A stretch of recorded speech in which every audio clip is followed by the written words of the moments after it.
What's up, guys? I'm back again. I made it back from my trip downstairs, and now I'm back up in my room, and I'm gonna talk about 2023 discography in review, or retrospective, or whatever you want to call it. And this time, I'm not gonna accidentally leave in 11 seconds of pure black in the beginning like I did with the video for 2022. And so, you know, let's just get right into it. From my recollection, I made 7 albums that year, which is kind of less than usual than for me, or at least compared to the year before.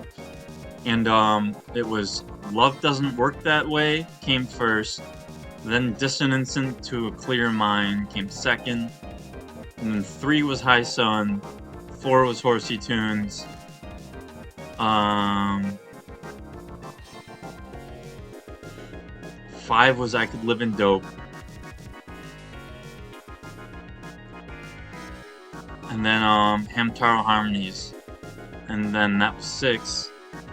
And then, yeah, I guess, so I made 6 that year that came out in that year, and one of those didn't even come out in that year, but I sequenced it in that order in Bandcamp. And, the 7th one was Times New Romantic, but, it came out February of 2024, so that doesn't count, and I already talked about that, and I'll put that video up at some point. But, yeah, I mean, the big difference with this year was, I kind of, like, had a little bit of attention on SoundCloud, and, I got a new computer, and then I got, Ableton 11 instead of using Ableton 9, like, long after 10 had been made, and, okay, so I just,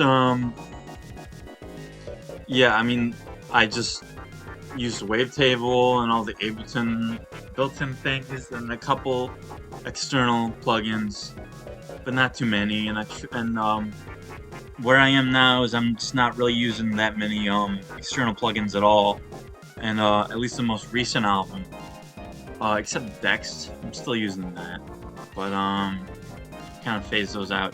But at this point, I was using Ableton's Wavetable synth, and towards the end of it, I started using Operator, and yeah, and I just I guess I didn't even touch upon how I make it in the 2022 video, but I guess it's good to say it.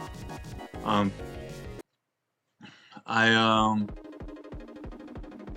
pretty much just use stock Ableton drum machines, and really the only ones that I use are at this point I'd kind of gotten into them, but I just use the Roland ones.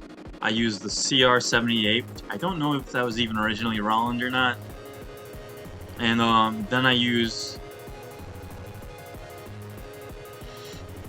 the Dry Session kit, which sounds like a real drum set, but it's still a drum machine, and it can be kind of crappy sometimes, but I really like it.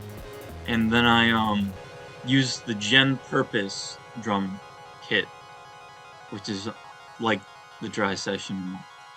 And then there was like one other drum machine that I used. It's like Disco kit. I've only used it in like, I think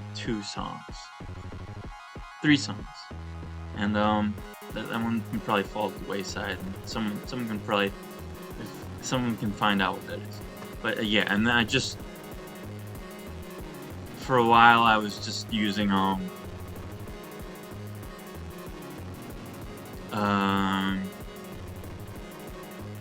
like only making chiptune music, and then eventually I started using the Jupiter one. But like in 2023, I focus more on wavetable, the wavetable synth in Ableton. I don't use Vital because it can't run on my computer, and I don't use like Contact or anything like that. And yeah, that was the big evolution for this year. It's just slightly higher production quality and less focus on chiptune, while also having more of a focus on chiptune. So album number 1, Love Doesn't Work That Way.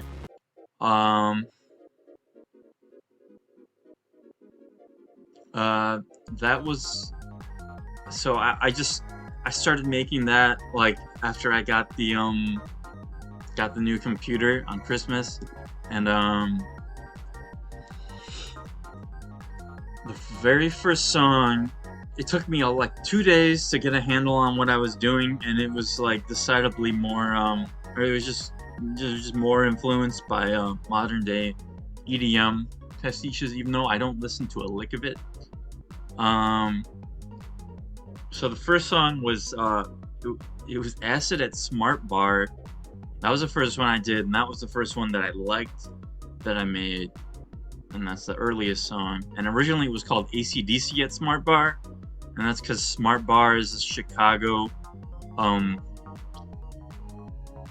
bar venue club sort of thing next to another one. That's where most of the electronic musicians go and play DJ sets. So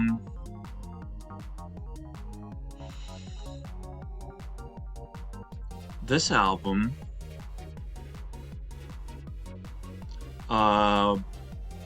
was finished in January, and I guess just as a track by track, I Scream was the first one. That's just like really fun and fast, and it's like it's close to realizing my dreams as having realizing the dream of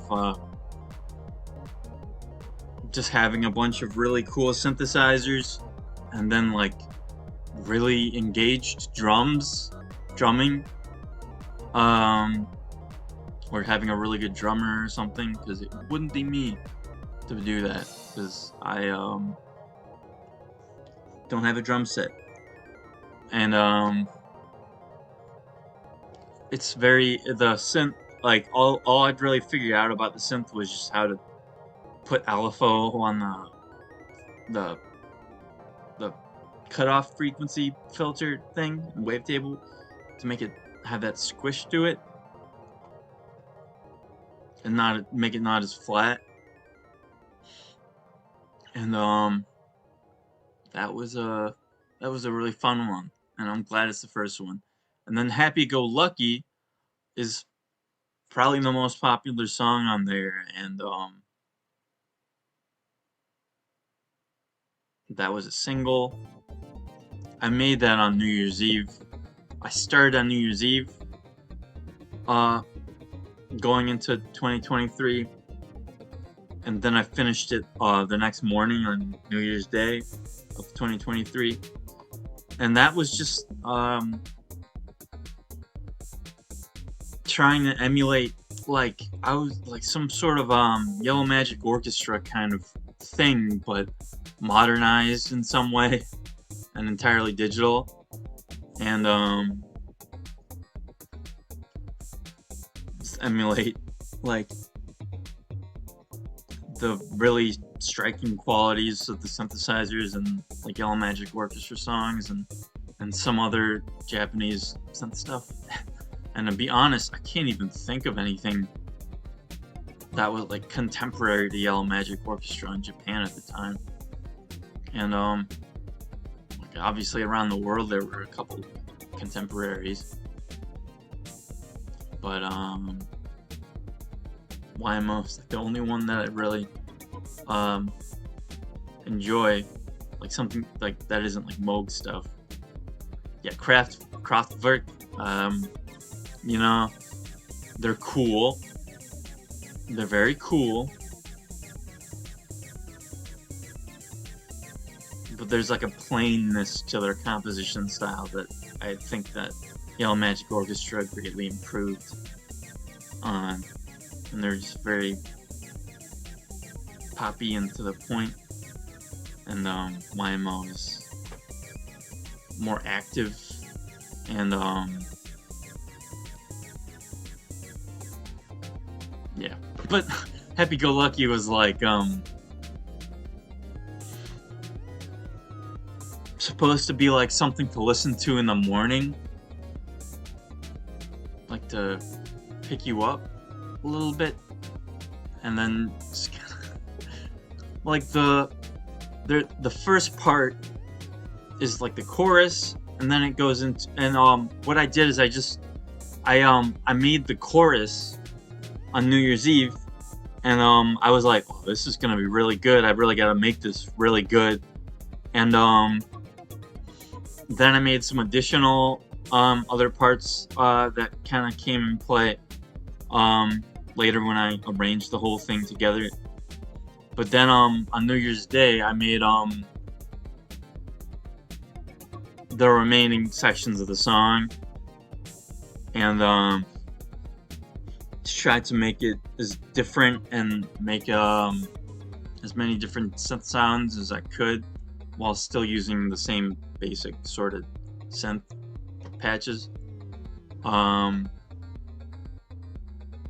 there's like this one part in it where part of the melody kind of gets put in the background with reverb on it, and it's a subtlety. And I don't think I've ever had anyone point it out to me that they hear that part. It's like dun dun dun, and then there's reverb on it. And then there's the next part, which is the last part that I made, and that was like very just YMO inspired. And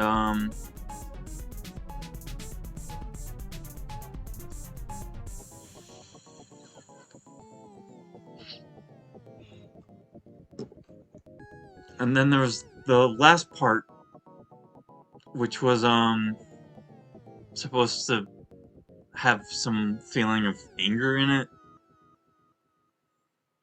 or like tragedy, or I mean those words kind of make it sound weird, but it's just like the part has a little more grit to it.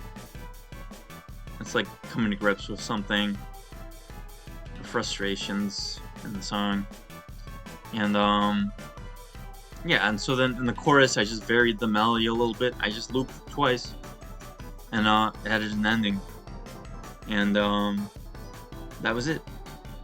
And it's Happy Go Lucky, track 2 off of album 1, Love Doesn't Work That Way. And so Acid at Smart Bar was the first one that I did like that, and it was like a proof that I could do something, and it happened not after too long. Like after going at it for too long, like I hit a good breakthrough early enough, and yeah, I mean it's just a house track, and it's very melodic, like a melodic techno sort of thing.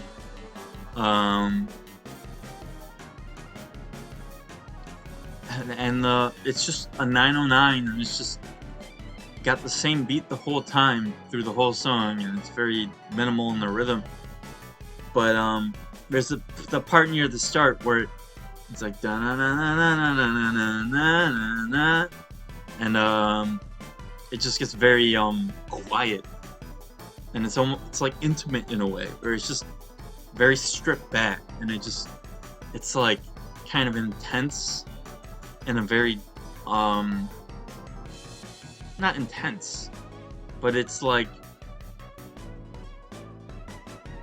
if in a disco song or something, and things drop out and it gets really quiet, but the music is still going or something, but they're just like singing quieter. It's like some effect that's kind of like that. And so that's track 3. Track 4 is Pelican, which is just an extension of man, that's like my idea of what hyperpop would be, but it isn't, and that's okay. And some power pop sort of chiptune thing with the 707 under it. Like that was like entirely chiptune with Jenny at that point, because I had to abandon the 32-bit YM2612 VST that was just called that, YM2612, by the same guy, Super Joe Bob. I think he's Canadian. So that was when I started using Jenny, which can do a lot more. It's not as in depth, but it's a little more in depth. I think I just don't get it. Yeah, I mean, I kind of I was like this will be a good song to play at a wedding, like for a very happy couple or something. And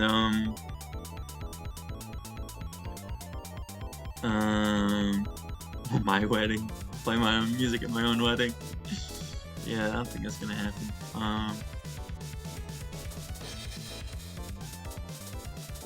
And the chorus that comes in,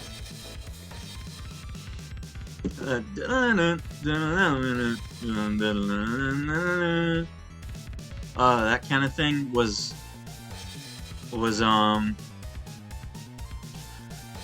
based off of this warm-up that I did, that you can actually go back and find some of the original recordings. It was this thing when I started playing piano and I started understanding what the 12 major scales were. It was like, and I would just transpose it and play it in a bunch of different keys. So that's kind of what that warm-up thing amounted to, was the song Pelican. And it's just a scale exercise or something that I came up with, and it sounded really nice. And I had a lot of interpretations, musical and emotional interpretations of what it could be, and but I'm just glad I got to use it, feature it in a song finally. So that's Pelican. Then 5 is Cathedral, and that's got a lot going on. It's just kind of like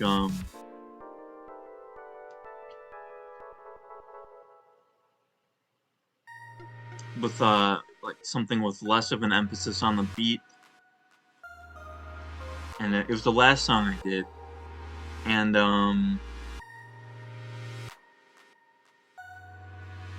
it's just supposed to be kind of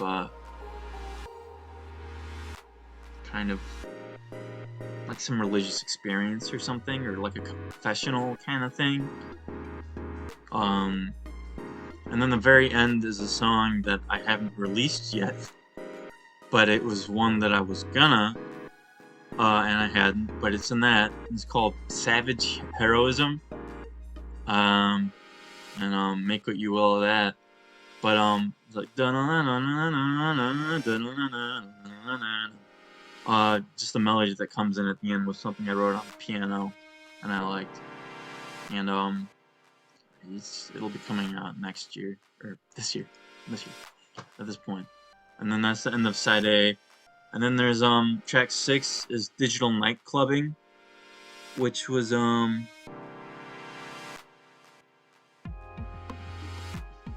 just something really nocturnal sounding, and with an 808. And it's one I don't really listen to anymore. It kind of took off on SoundCloud, but it didn't take off enough for me to keep it around on SoundCloud.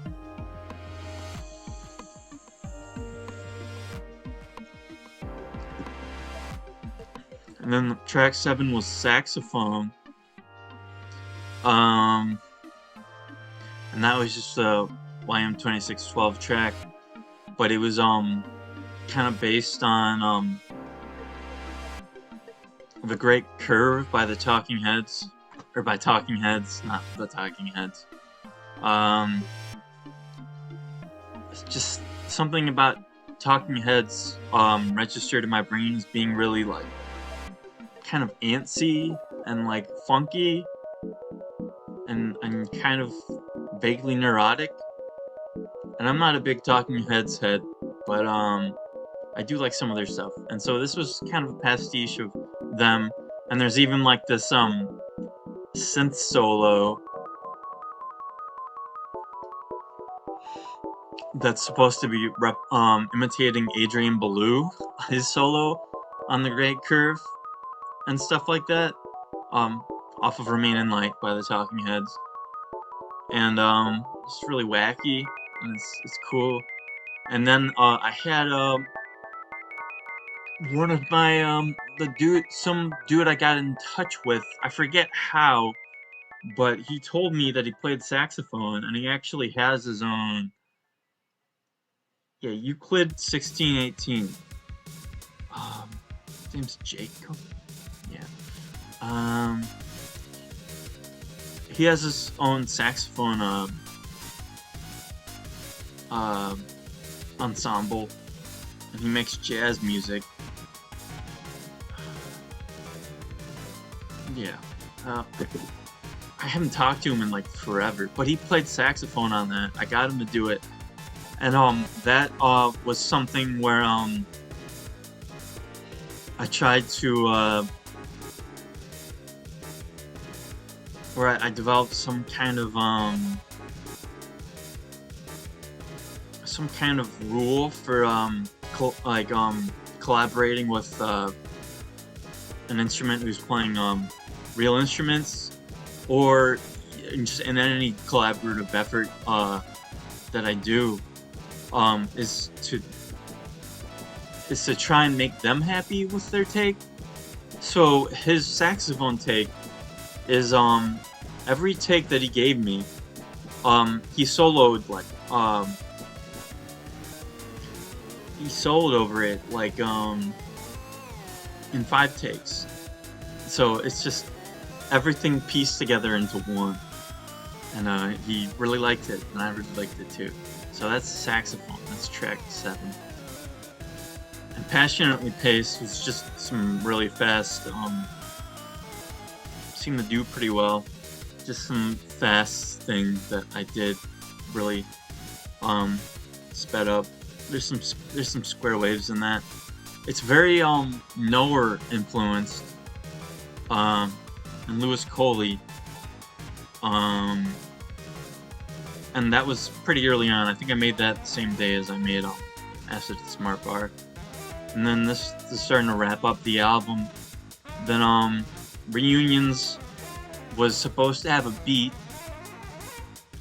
and it's just like some really pretty jazz Disney kind of melody sort of thing. And I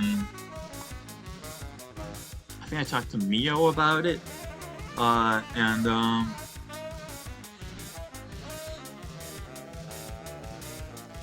they kind of helped out. And then eventually, like it was faster, it had delay on it, and it was like with YM2612 instrument patches. And then I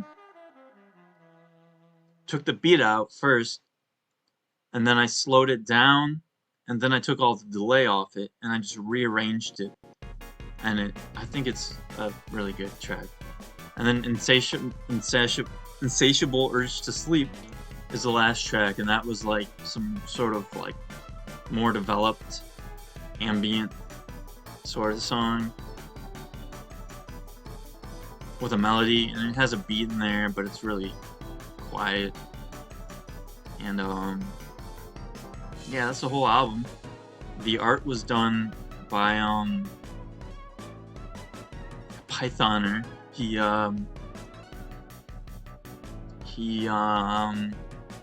did the art for Gradual Decline, and he did the art for I Could Live in Dope. And that's probably my personal favorite album cover that I've ever had. Like I didn't direct him at all, and he just drew the girl with the short bangs and it just looks really pretty and cool.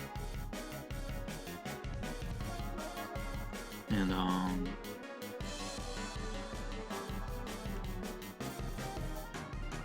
so that was my first album, and it was there were a lot of homages to that. And so then that was done by the first half of January, and so then I immediately went into another album, completed it by February, and this one came out, and that was Dissonance into a Clear Mind. And the idea behind that was to make music that was more futuristic and stuff, and was like what if YMO was like scary and like hardcore and like kind of aggressive, and it's like it's got a clear like the side A was like that, and then the side B was like the stuff that wasn't aggressive, that was still good. So like the first track, Music Box Maestro,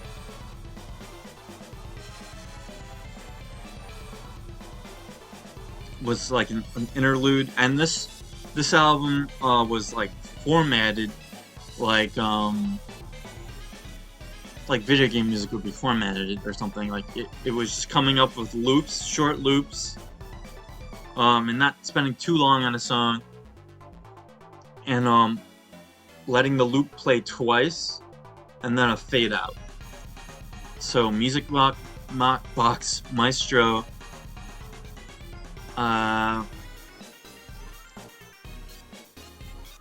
was like some kind of, I think it gave people the wrong idea, because some people were like, oh, this is really ambient and chill, I'll check this out later. And it's like okay, yeah, enjoy, you know. And so it's supposed to be like a calm before the storm or something, and just something really like a contrast to the rest of the album. And then track 2, Makes Sense, was like, that was like a big breakthrough in trying to make things that were so musically complex that it sounded threatening and very aggressive. And I still think that's one of my best songs. Makes Sense, track 2 off of album 2. And it's just really chaotic, and it's just really imposing, but there's a hint of sadness to it.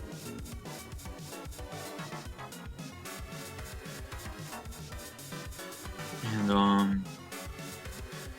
the synth sound is nice. There's a little bit of trumpet in there. And then There Are Moosemen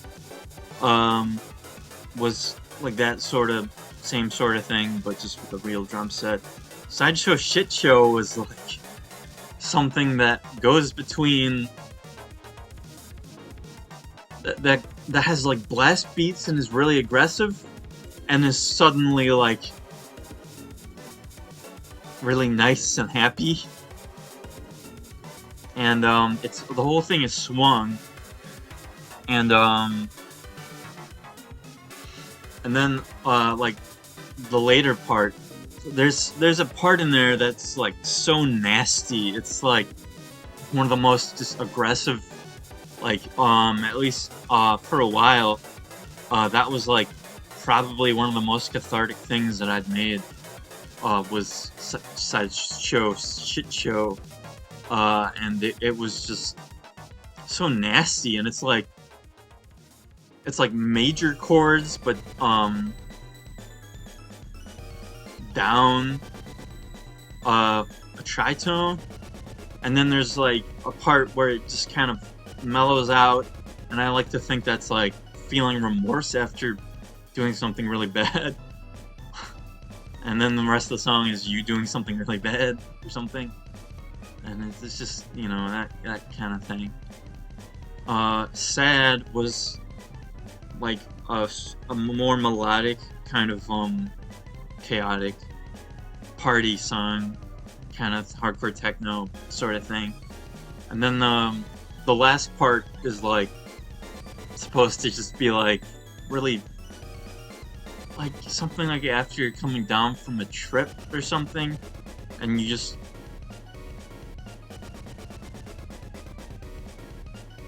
maybe it's more comparable to a Flowers for Algernon kind of thing.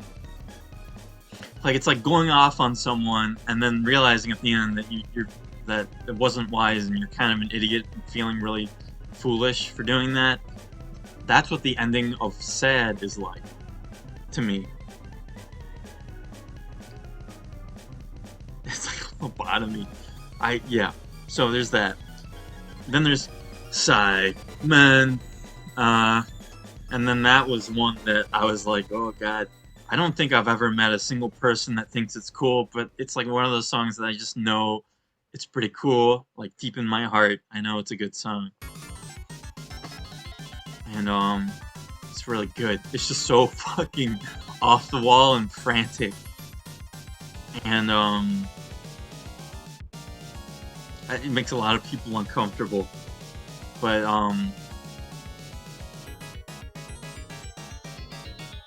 I think that song, I think the way I justified its existence was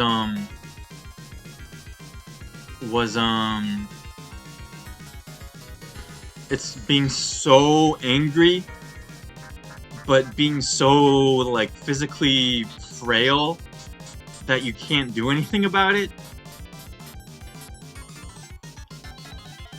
It's like ugly angry. That's what that song is. It ain't pretty, but that's one of my favorites, honestly. And then Burning Forest was just like some sort of hardcore techno thing. And it's like one of the longer loops, and it's supposed to be some kind of climax, and then it ends.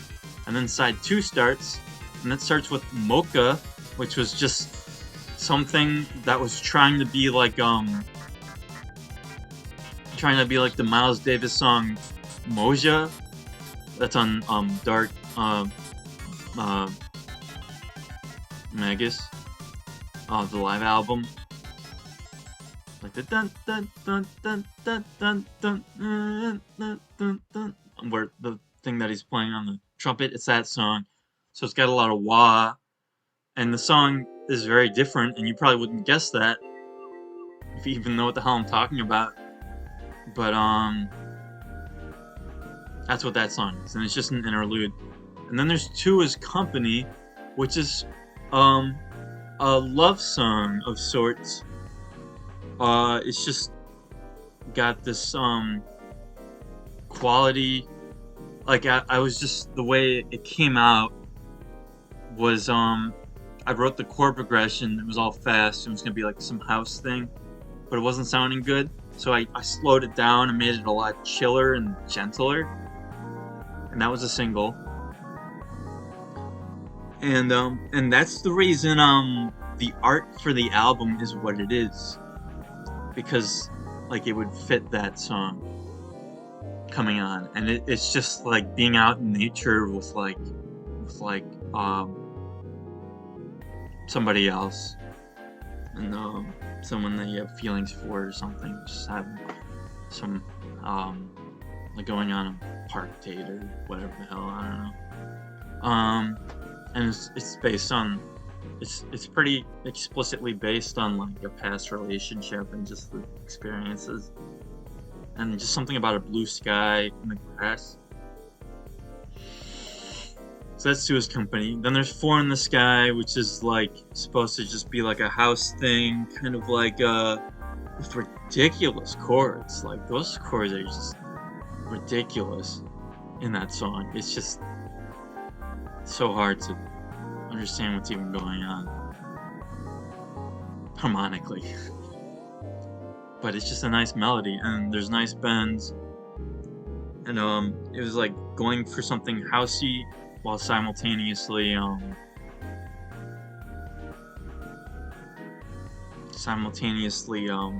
kind of retro. And that's Four in the Sky. And Serene Pearly Juke was one that just fit the album cover, because that was the point where I decided that I was going to use the painting as the album cover. And it's like a juke track, but it's just got this like kind of ghostly quality to it.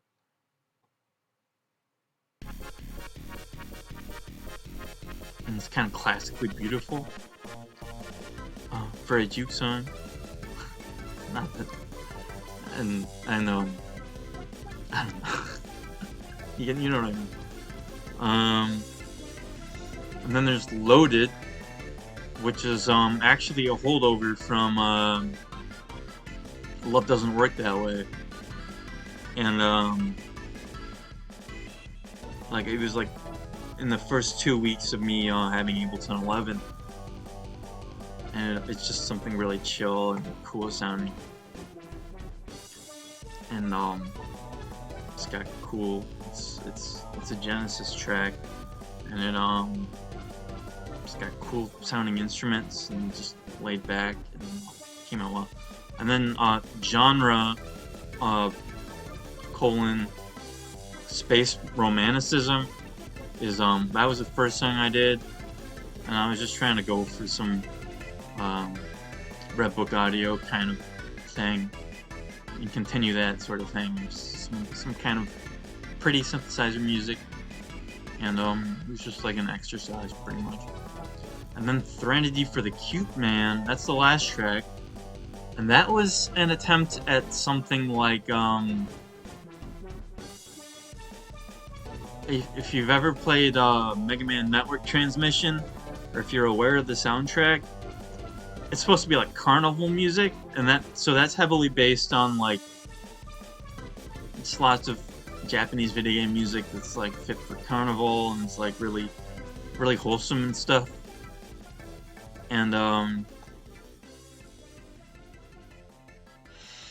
it's based off of Color Man's theme from Mega Man Network Transmission. It's just something really fun and energetic, kind of hard, and really playful and just wholesome. I mean, it is what the name says it is. So the art for this album, this is like one of the only albums from that year that was on that's on Rate Your Music, and it's also kind of got a good amount of plays on my Bandcamp. But the art is oh man, it's a Monet painting, and his work is all public domain by now. It's like poppy field near Argenteuil. Yeah, you'd have to look up the Bandcamp page and look up the name of it, and just look that up. And so this is so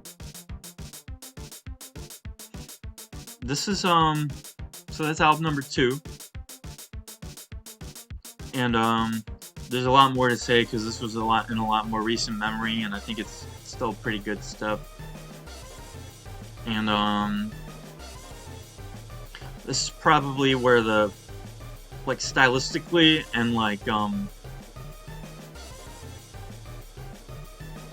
things kind of took a dip in quality from like a sound design standpoint, or just from a synthesizer standpoint, and it kind of went into like chiptune, strictly chiptune, and I just forgot how to use Wavetable in Ableton for a while.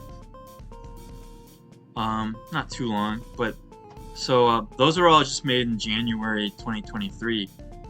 And then so the third album, High Sun, I did the art for that, and that was like new art, And I'll get like Beetleborg album that was on the back of like a therapy, yeah, like a card for like a therapy appointment thing, and just drawing like a robot character with some kind of rib cage. It reminded me of a straitjacket, and you know, that's kind of heavy-handed, but it's very subtle. But there you go. I don't know what you got. Yeah, and the background of the art is just like an old pastel work that I did once. So Motley Core is track 1 on album 3, I Sung. This album took the bulk of like 2 months.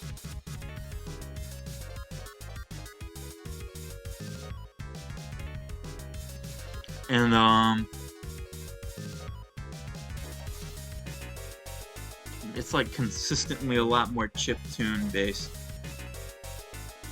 So Motley Core was just a natural evolution of like the sort of thing that I did with the 707 and the Genesis patches and stuff. But it started out very aggressive, and at the time that was based on like the sort of racing thoughts I would originally get when I started having psychotic episodes and stuff, and this was when it started. And this year was hampered by that kind of thing, and things are still pretty hampered by that, but I can still get done what I get done regardless. And so it's when the YM2612 stuff started getting really, I think that's where it peaked, and just in the sporadic, chaotic nature, and really that started as that first intro bit, and it was just trying to make something as complex, but it ended up being way like ridiculously complex and became its own kind of thing. And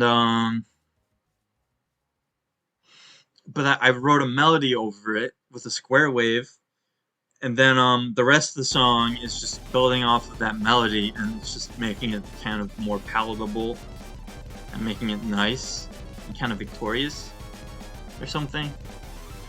And yeah, that's Motley Core for you.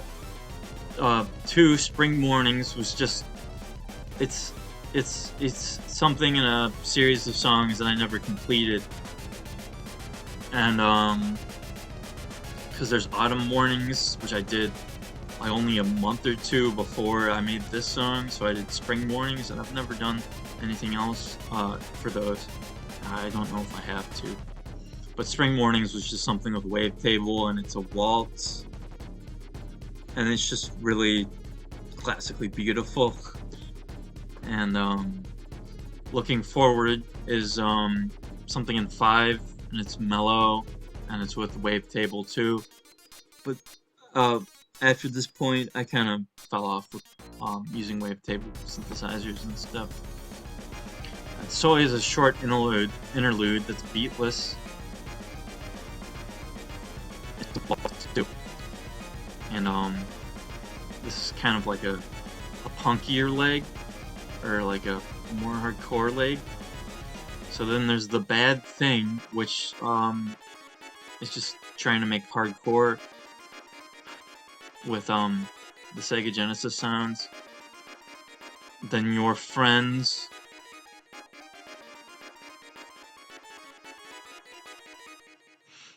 is some sort of continuation of that sort of thing, and it was kind of hard to make because I didn't really have any good ideas. It started out as one thing, and then I forget what the problem was. And Yeah, I forget what made Your Friend so hard. But I think it was just trying to get a handle on that sort of chaotic thing. And the name is like having an the name alludes to like the song being like having an argument with your friends, but then like resolving the argument by the end of it, and it gets kind of funky at the end. And then it goes into the song Too Much, which was like an early and direct response to psychotic episodes. And the name alludes to the nature of those episodes and just how awful it was. And it still tends to be. It's kind of waned a little bit, but when it's bad, it's bad. Just the mental overload aspect of it. And it's also an allusion to how the song might be too much for some people. And boy was it. And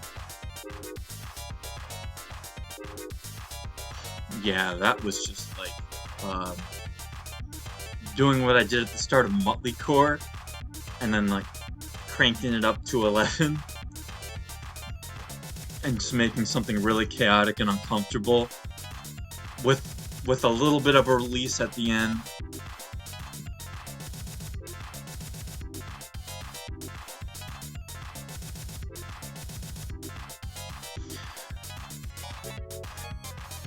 But it's like,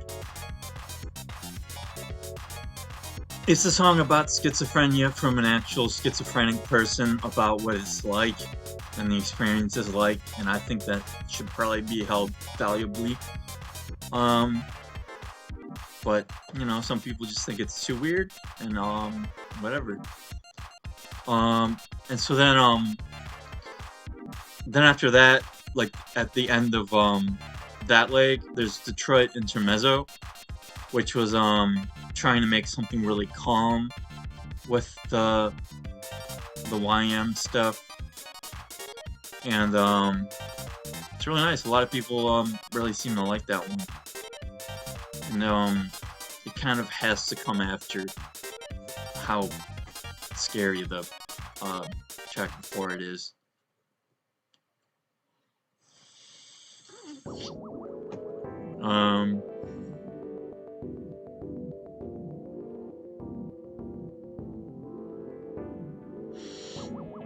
And it's also got some regular synthesizers in it too,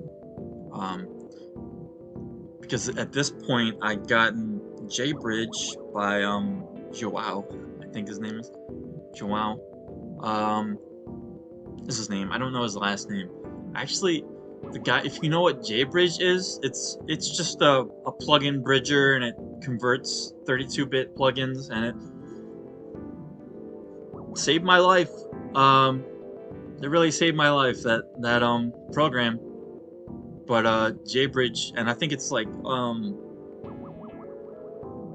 Ableton on the website, it directly mentions J-Bridge, and it's cheap. It's like $15, and it works for mostly everything.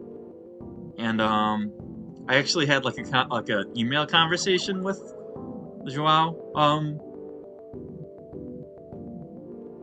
who made it, and he was really nice, and it was a really pleasant exchange. We talked about Vangelis.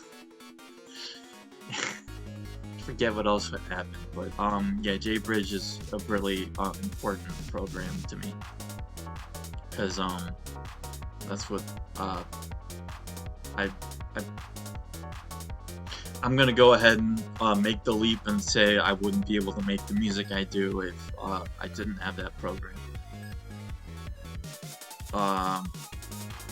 So I was using 32-bit plugins at this point. And then it goes in the second half, and there's Regal Rave, which was gonna be for one of my friend's games, and it's just some cool some cool non-functional harmony kind of song, and it's got a good energy to it, and it's like chip tech. And then there's Speen Tech, which is named after some Vine sauce in joke. I forget why I named it after that, but it doesn't matter. My favorite part of that song is the very end, where it gets swung out of nowhere. Like it comes to a head, and then it stops, and then there's that little outro, and then there's Lavender Spirit, which I made it the same day as a doctor's appointment. I started at least, not a doctor's appointment, a dentist appointment, and just some YM kind of housey kind of thing that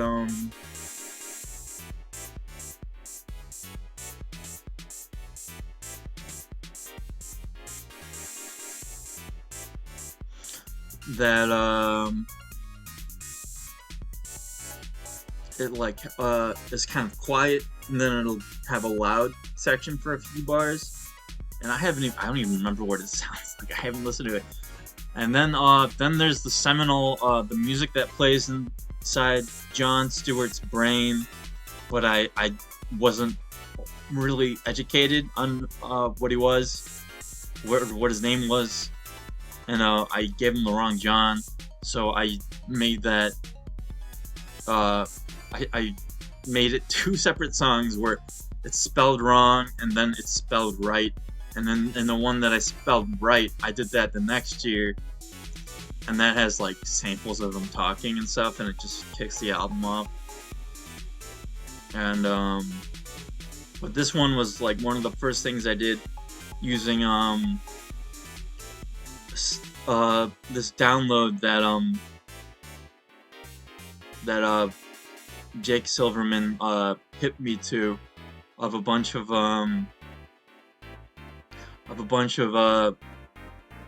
this download of every single patch file from every single Sega Genesis game, and I barely scratched the surface of that, but that I was using that for a while, and I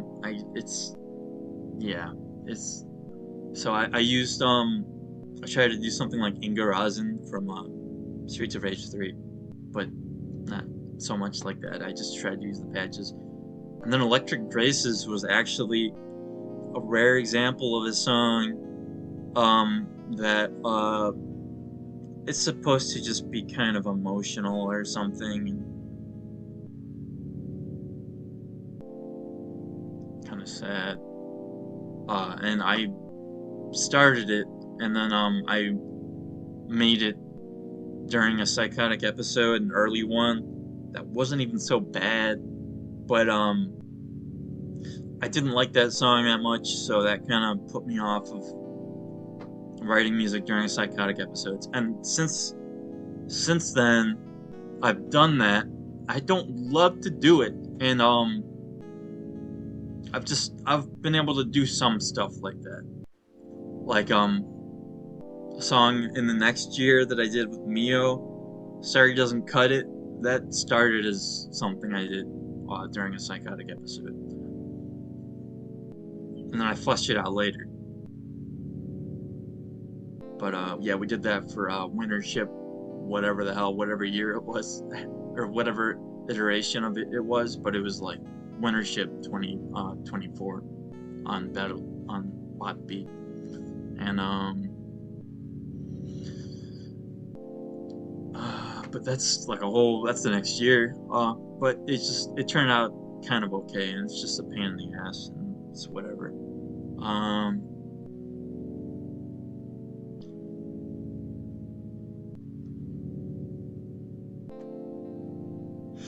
And then Nocturnal Healing was something trying to do like the mission briefing track from Ranger X on the Sega Genesis. because it's using that patch, but it's not used properly. And then it's also just mixed in with the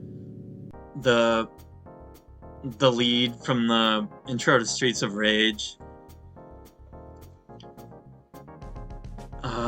Just like two really distinctive patches from some Sega Genesis games that are pretty popular. And that's all it is. And then Firefly Farm is something that's supposed to be like an LCD Dem song. Running Free is something in 6/4, and that was what really put me off of using regular wavetable synths, because it just wasn't as sleek as it had been for the two albums before this. Running Free. And then Setting Sun. I think I deleted it off SoundCloud or something at this point, but that was doing pretty good on SoundCloud. And so you can't hear it on SoundCloud anymore, but you can hear it on Bandcamp or on streaming or something. It just took off for no reason, and I think it hit like 2,000 plays, and then I deleted it because I needed space. But yeah, I mean, that's just that's just a bunch of different pieces of music put together. It made me kind of nostalgic at the time for some of the earlier stuff.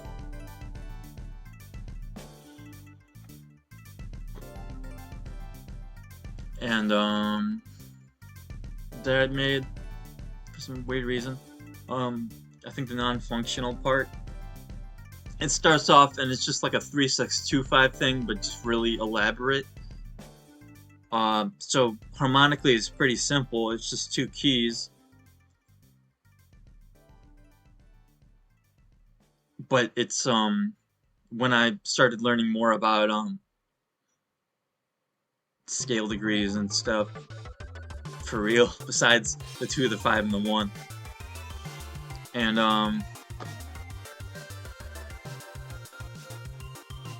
so that's it's just a very like it starts off with some sadness and then it ends on a happy note. And yeah, so this took like 2 months, and if so that's I gotta admit, doing this shit is really, really draining, and I'm really surprised that I've talked about 3 albums for like an hour, but I'm just going track by track.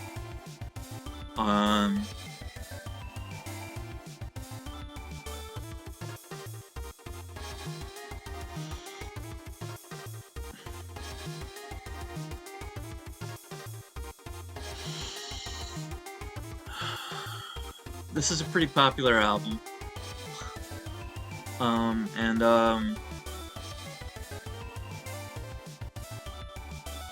streaming, I put the cover of Raindrops Keep Falling on My Head when I re-uploaded it, because on CD Baby, and I got away with it. And you can listen to that on streaming, and it's never gonna be on Bandcamp no matter what. And it's not, and someday I'll do something with vocals or whatever.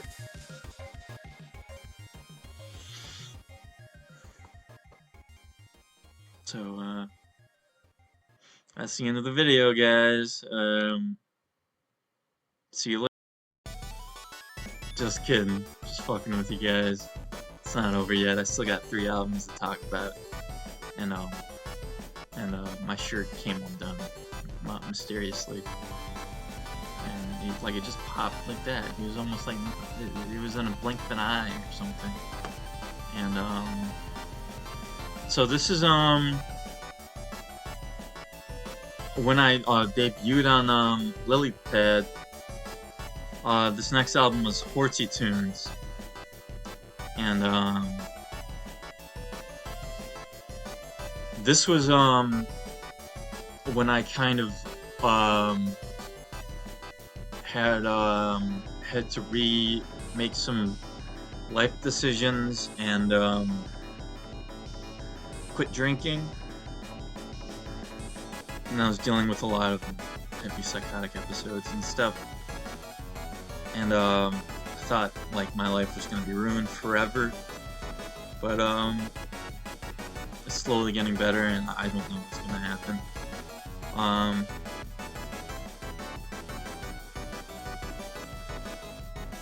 Like just struggling with mental illness and stuff, and so this was a very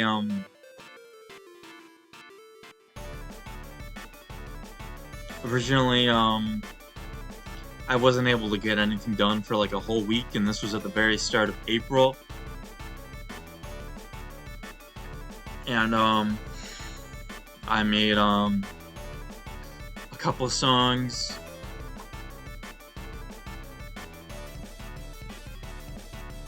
and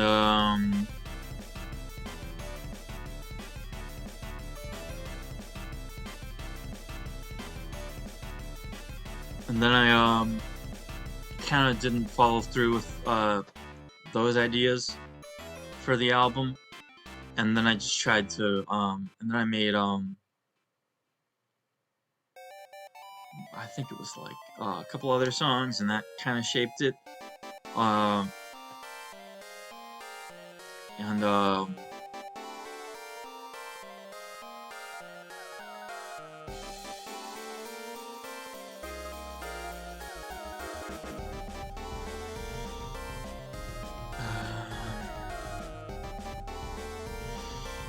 like it's hard to talk about the making of this album because it was kind of hard to make, but then I remember I just banged out the idea for bar IO and some other stuff, and that was like supposed to be like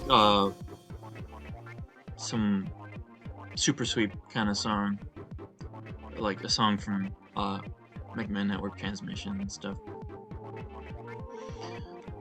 And I don't really exactly remember how it went, but by the next week, I think the first song I made that shaped how this album would be was You're Bulletproof, It's Fine. And I mistakenly always talk about this album like it was entirely done with the YM2612, but there's a lot of other stuff going on in it, and it's not like it's even in a tracker or anything. So it's just foregoing regular synthesizers and just using FM patches and stuff.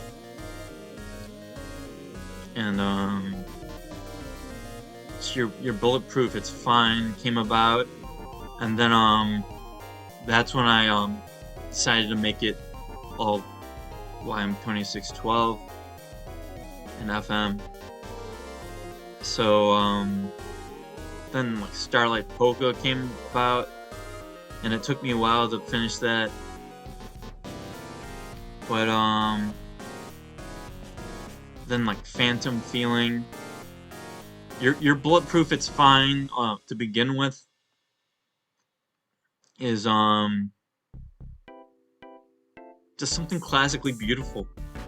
It's pretty music, pleasant music, and it's just I have at the time I had like this idea or this thing I just tended to do, where the first bar is something really harmonically stabby and complex, and then the remaining 3 bars would just be 2 5s. And if you notice it, you notice it, and if you're paying attention after you hear this, then maybe you'll notice it. It's just it's the way I make music. So Phantom Feeling is just about feeling awful. I don't know, about being schizophrenic and stuff, and just that's what the name's alluding to. I just kind of just a bad feeling, a really bad feeling. Even though the song is kind of a little more hopeful, and it's based on a Karomba song off Rain. It's either track 6 or track... I think it's track 6, and it's an 8-track album. It's track 6 or track 7. It's swung, but swung in the... swung just... it's like straight swung. It's like the Galaga theme or something. It's just... it's not split up into... it's not like long note, short note, long note, short note. It's kind of slower than that. I don't know. It's like 12/8, but just subdivided differently. And yeah, it's just another YM song. And Barrio is the only very not FM song on there. And yeah, it's just groovy and it's just elaborate and really funky. It's based off of Brightman's theme from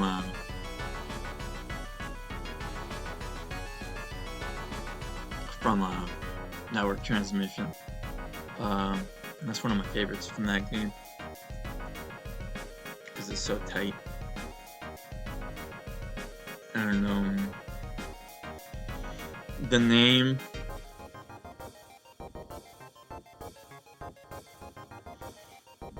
is it's like it's taking off from digital nightclubbing, but it's like itch.io or like a website with the .io URL, but it's like a bar, so it's like a digital bar, so it's like bar.io, and it kind of looks like Mario. And that's that. And that was one of the earliest songs for the album. So Oceanic Day Out was a waltz, and it's probably one of my favorites. Like, it's just really epic chords and just trying to aim for something classically beautiful as a chiptune thing. And it just has this like fantastical kind of quality to it, or like an old-timey kind of quality to it. So it's like being out on a boat with like your buddies sailing.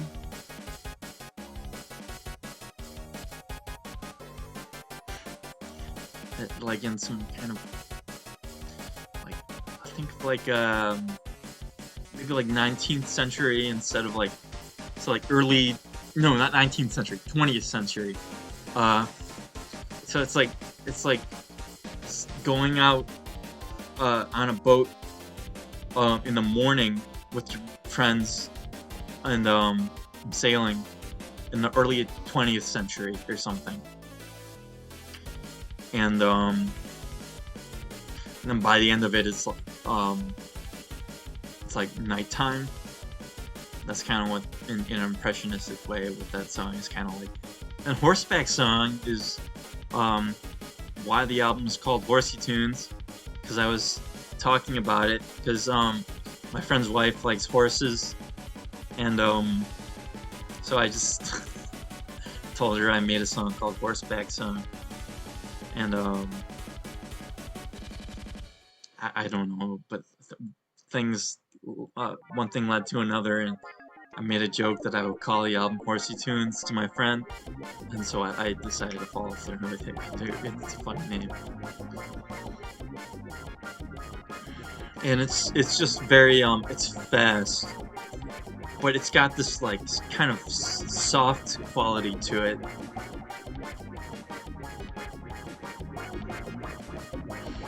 maybe that's not the right thing to call it, but it reminded me of like horseback riding or something. I've never been horseback riding, and I don't know anything about horses, but it's just something that I think it would be suitable for.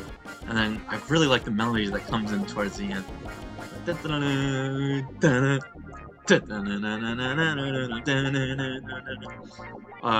a really good melody that I heard it. Yeah. And then there's Scuba Gaze, which is probably the laziest song title on there. But that was like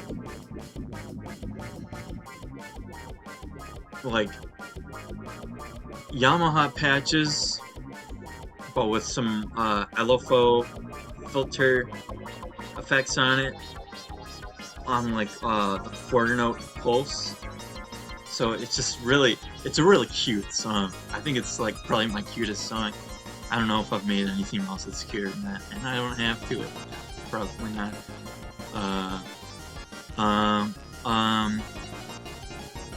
But yeah, I mean, it's just really quirky, and it's really groovy and fast. And my friend Ranger really likes it, and that's probably and that's the end of that song is something I went on to do a lot more, is like the fade out, pitch down endings where the song just kind of fades away and it goes out of tune. I've done that a couple times, and that was the start of that. So what I do when I do that is I just arm record, and I record like the bit of music, and then I set the Ableton audio file to like re-pitch, to pitch it with the tempo. So it's messing with the speed, and then it's like automating the tempo downwards or sometimes upwards, but it's mostly downwards. And so then it has like long fade outs where it does that. I've probably done that like 5 times by now or something, but that was where that started. Like I do that on Arena Song, Times New Romantic. The catch there is reverb, and it sounds like you're I didn't even talk about that in the video for that year, but maybe I'll just re-record it. I don't know. Like Arena Song is supposed to be like something really sentimental, and then the ending, the fade out, is like you're driving away from a stadium, like playing the song in a stadium. And that kind of came from Scuba Gaze a little bit. And then there's Top of the World, which started as like some fast thing, and it almost didn't pan out, but I slowed it way the fuck down, and I varied it, and just something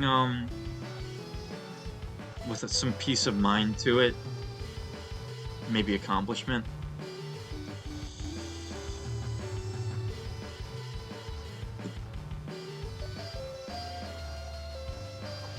And then Glitter and Rehab Years were the only songs I did when I knew that it was gonna come out on the LoopPad, when that was like arranged and stuff. So Glitter is like a carnival kind of song, and that one's really nice. And Rehab Year is just something kind of mellow.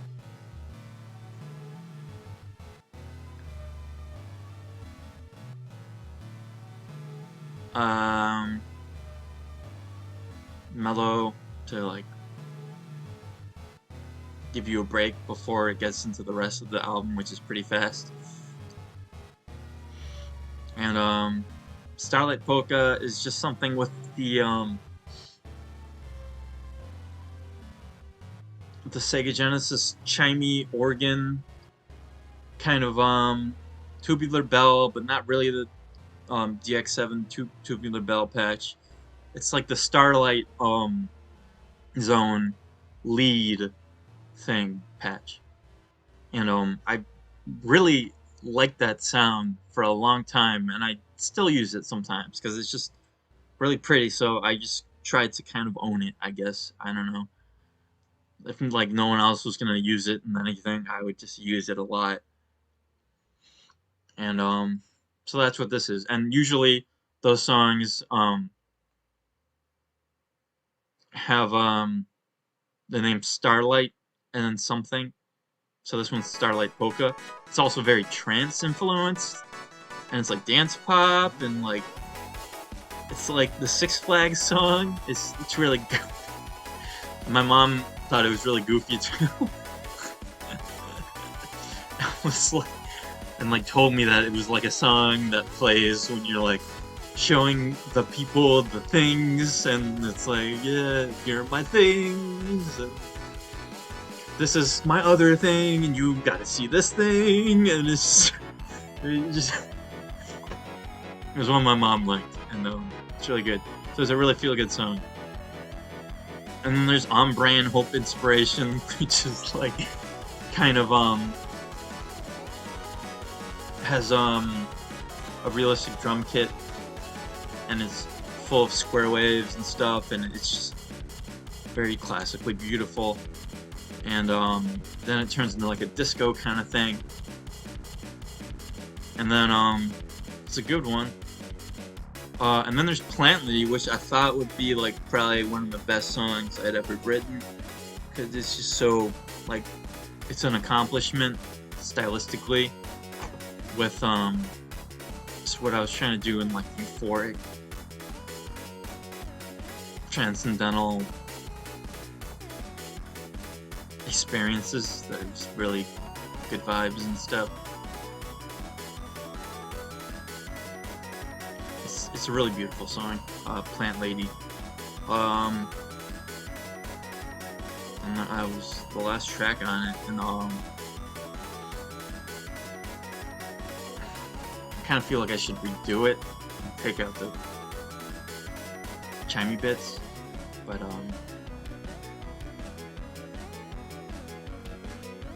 the bass is really wild in that, and it's a 6-bar loop, and it's just one like completely ridiculous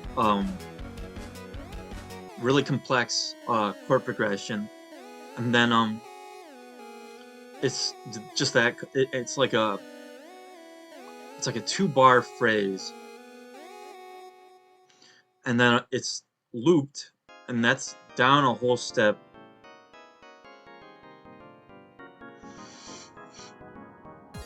And then it's like the last bit of that loop looped twice, and it's like descending. And that's the basis of the whole song. And the drums are like a phase, two identical 909 kits, phasing each other out. And then there's just like a drum solo bit. That was actually made with the same patch I used to do that Ranger X cover. That's the patch. The chords are like the patch from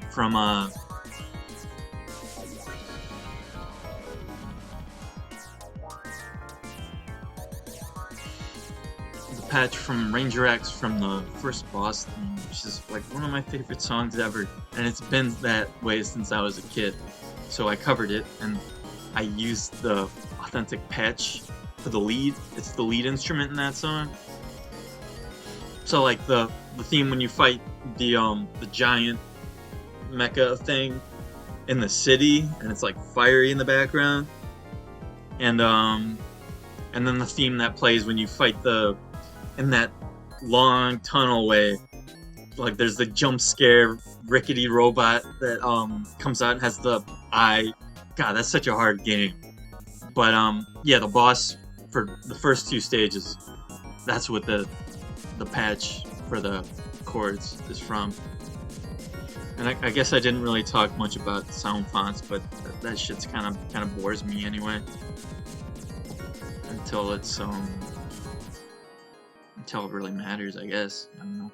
But that's the whole song. That's the whole album, and that was for Lily Pad. And the theme of the album is just really uplifting music. And that there were some B-sides that were released later that were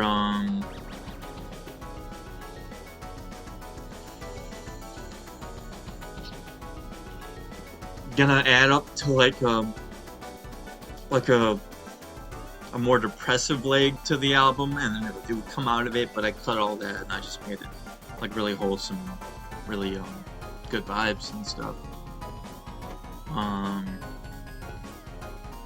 And the art is my drawing that I made, and it was it's a really good drawing. And the song Plant Lady, I named it that, and then I got the art, and then because I made that art in like 2020, like early 2020, and it's literally a plant goddess or something, and that became the album art. It's not a picture of a horse, because that would be really on the nose. I'm I think that art was a lot better than being really literal and using a drawing of a horse. So having like the themes of horses and having the themes of plant girls and stuff.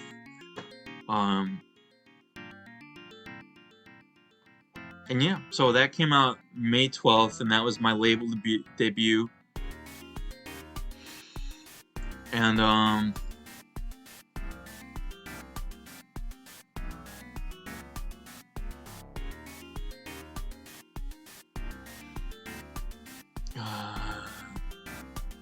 yeah, I had my friend Jim do the description for that one, and I don't know, and the rest is history, I guess. And well, this was the beginning of a sort of a chiptune sort of focus, and I'll just go right into I Could Live in Dope, because that came out in 2024, but that would have been the actual sophomore album after Horsey Tunes, and that was inspired by a lot of Detroit techno, and that was like sort of it's a little shorter. It runs a little shorter, but yeah, and this was like this was just like an EDM record, inspired by really old school EDM and like Drexcia and Underground Resistance and a bunch of Detroit techno. After getting acquainted with that, like immediately after Horsey Tunes came out, so it's just like a house record or EDM or whatever you want to call it. So like Artemis Tech was it was like a ghetto house kind of thing, I think, because of the saw lead.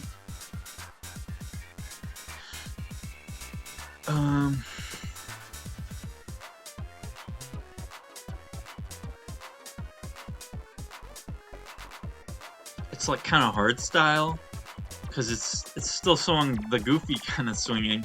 It's still 12/8, but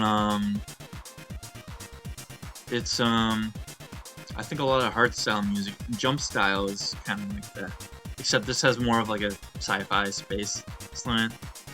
And I think Artemis Tech, Artemis, it's all capitalized because it's some NASA probe or something. I think I looked it up, and there was a moon probe, and it was named Artemis, and I can't remember. It must have been pretty recent. So like it would have been called like Moon Base Tech or Lunar Tech or something, but I named it Artemis Tech. And that's the intro. I mean, it's got like a saw lead from this J-bridged SH-101 thing. Like before I found out how to use the SH-101, like just using it for like a thick saw tone. So it's just like a party song, but it's got like sci-fi elements. So it's, you know, and there's a lot of Detroit techno stuff that is kind of like that. And I just like that kind of thing, like having like futuristic party music. I think that's a good idea. And then there's Tight Walking, which is directly based on Your Time Is Up, which is the first Underground Resistance single, and so it's like just, so it's like split into two sections, and the first half is like mostly chords only and no melody, and then there's like some melody that comes in later, and it's just like some really hard-hitting, glammy kind of thing. And then the second half turned out really, it's like incredibly good. And it's just like such a good amped up banger type song, and it's just so cathartic, and it goes so hard, and it just comes out of nowhere, and then it just ends, and it plays like once or twice, and then it just slows down a little bit, or like gets more low key. And yeah, it's just some EDM shit. I don't know. And Fear of Heaven was supposed to be like electro, and it's I really I can't do that kind of thing. But that was my attempt at doing it, and that was something that was made mostly in I only made like 3 parts for that song, and then so it's just like introducing the elements and spacing it out, and it's more about the arrangement and what happens over the course of the song, than like a million different parts and being incredibly complex, and there's just a lot of raw synth sounds without delay on it. And it's yeah, I mean the name is just really bums me out. Like the idea of being scared of something that is really nice and is really good for you, and like having like apprehension, and I guess it's about social anxiety and stuff. You could say that.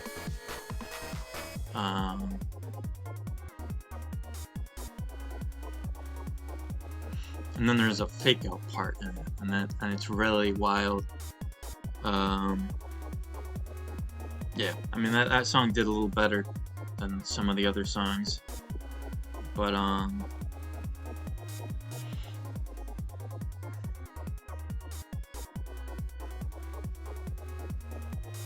it's a very sad song, and very sad. Then there's Acid Sympathy, which is kind of in the tradition of CFAX Acid Crew, where it just acid something or other, like Acid Rapunzel, or some of his earlier stuff. So that's like getting the SH-101 to sound like how it normally does, if you know how to use it the classical way. And that actually had the almond break in it, and that's like one of my only, that was like an early song where I whipped out the almond break for it. And what convinced me to finally use the almond break was the fact that Underground Resistance, like they're Detroit techno, but they use a lot of breaks, and they use a lot of break beats later on, or like in the middle. Like they dabbled in that kind of thing, so I figured I'd just fucking throw it in there, because it doesn't matter if it's breakcore or if it's EDM, because it's all part of the same big thing, and it's just a nice thing to be familiar with. So this song is like some like it's just some transcendental thing. It sounds vaguely Indian to me. Um,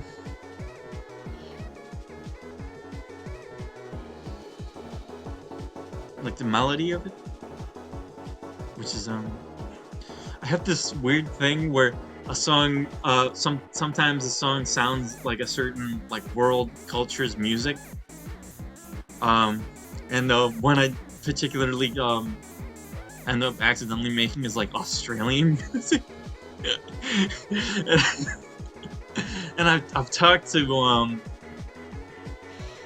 like some like one of my New Zealand buddies. I've told him that, and he's just like, I don't understand what you're talking about. I don't know what that means when you say it sounds Australian. So this isn't one of those songs, but that's just a funny thing that came up later. But yeah, this one just has an SH-101. It's like a typical acid thing. It's kind of simplistic. That was a single. I think it's one of my nicest songs. And then that's the end of side 1 on album number 5 of the year. I Could Live in Dope. And so then it goes into Hard to Know, which was actually a holdover from Horsey tunes. I just made it some like aggro, paranoid kind of hardcore techno, but like chiptune hardcore techno. Because I don't know why it's always just chiptune, but or why it has to have so many square waves. But it's probably because the Streets of Rage 3. But that one goes really hard, and it's just super violent and shit. And it's just sounds really wild and out there. And then it has like a happy for no reason. Then Moon Meadow was a song that I made. It's another swung 12/8 sort of song. And it just reminded me of frolicking through like a meadow, so I just made it a moon meadow for some reason, because that makes it interesting. Right? And so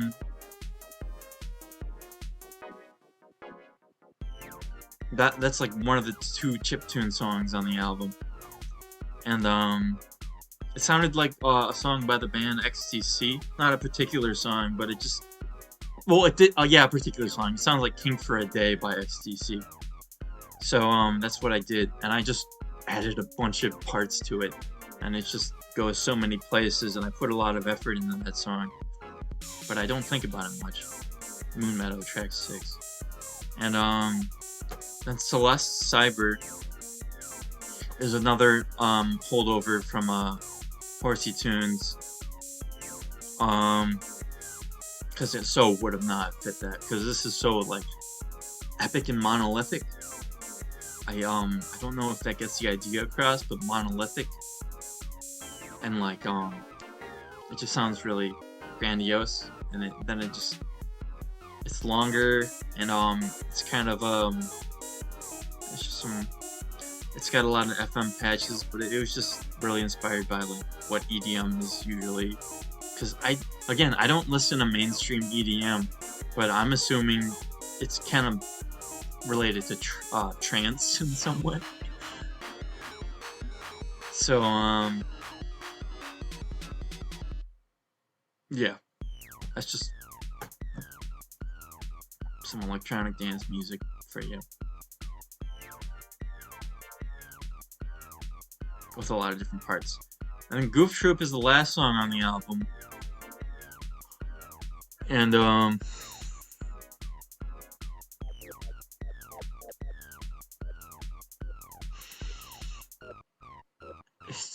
it's one of those songs where I name it after a game, because yeah, I mean, you know Goof Troop, but there's a game about Goof Troop on the Super Nintendo, and it's just like palling around with buddies or something. It's like, yeah, so it's yeah, that's my explanation of what the song is supposed to be. But it's just it's pretty stripped back, and it's slow, and it's got a 606 on it, TR-606, and I don't use that one much because it kind of got nerfed in Ableton 11, and they haven't fixed it in 12, and it's just the kick is too hard to work with. But yeah, so it's just, there you go. That's that album.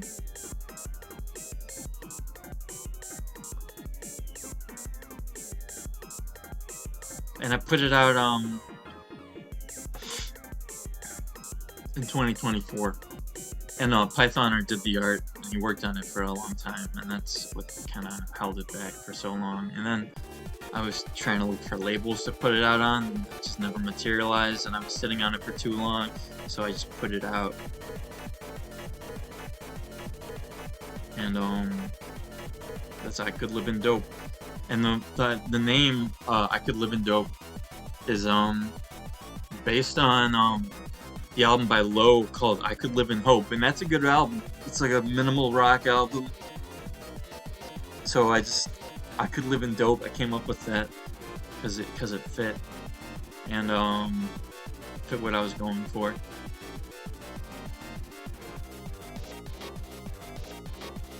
And yeah, there's that album. It's album number 5. And then the only other album I did this year, I just did various singles, and oh well, you know what? I forgot about one, and I'll talk about that as the last album of the year.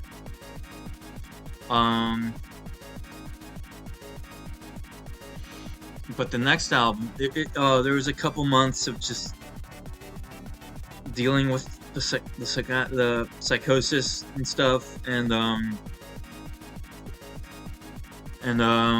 just on and off, and it got really bad. But I think that's probably why my output it was dialed back a little bit.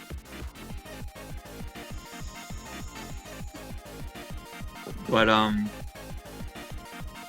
Hamtaro Harmonies was like the actual sophomore album after Horsey Tunes, and the name is just like some spitball and funny name about Hamtaro, and I think it's ridiculous. But the art is like this old picture I made back in 2016. And I think I literally used paint.net, and I just made that, and it's very low quality, but it's one of my favorite old drawings I made, and it's got an edge to it, like the album does. So Hamtaro Harmonies was like before because in 2024 I started making rock music in the computer, so it's like digital rock music, but still tracking, and it's all real instruments, and sometimes the speed is goofed up, but whatever. But this was like my attempt at making some kind of, it's called Nintendo Core, but I fucking hate that name for a genre, 'cause, like, I don't even make Nintendo music, man, like, give me a break. And it's like nerdcore or whatever. But it's really rock influence, and I try to make it really negative. So Waffle House Enjoyer is a song with some sadness to it, and it's kind of just like some poppy, accessible song. It's kind of stripped back. And something that developed around the time of yeah, I mean, this is like my big chiptune era, but like I got into it, I figured it out is that I just got actual PCM samples from Sega games and stuff, and I just used them in Impulse. So this was like the first album that I released that had those on it, and the only I used the same 4 samples like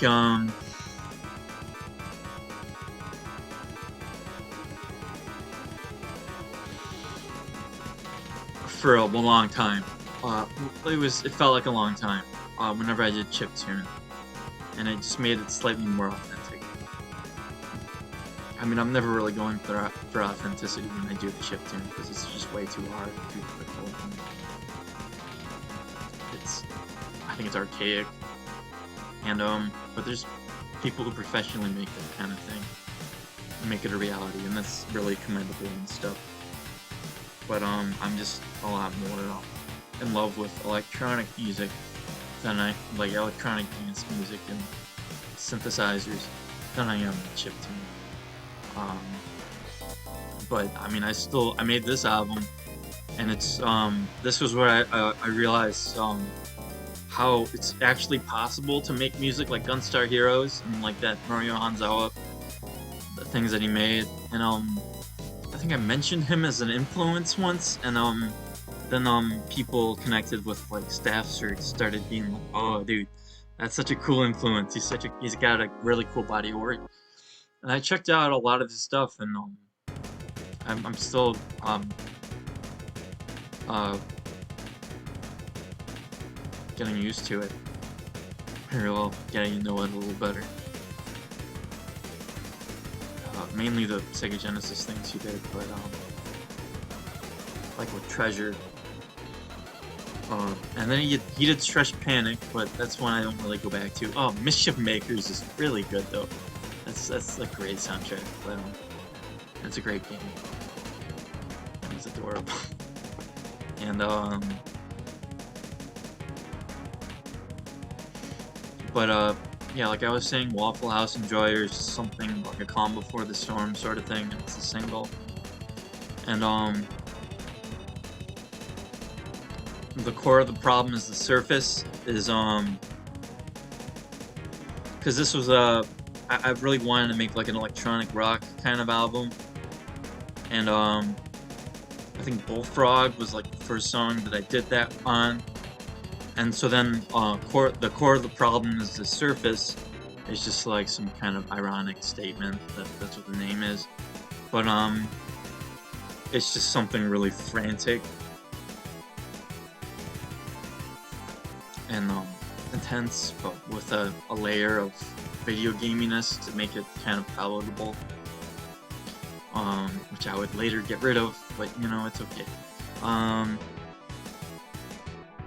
Yeah, I mean, it's just like some guitar, some fake guitar, some FM guitar leads, and then there's a second half with modulations, and then drum beat stuff, and then there's a melodic part, and then it kind of gets really psychedelic and warped, and then it fades away, and then there's like a big crash, and then it ends.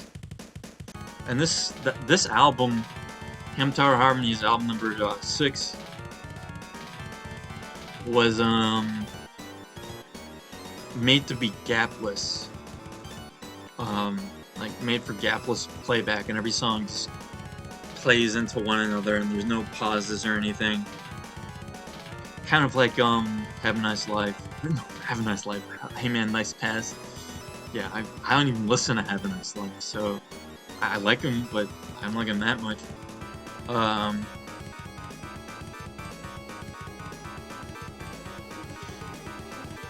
And then the first song I ever wrote isn't. It's just a really mean lie to tell people. And most people don't really even think about it. They just think I'm just telling the truth. But I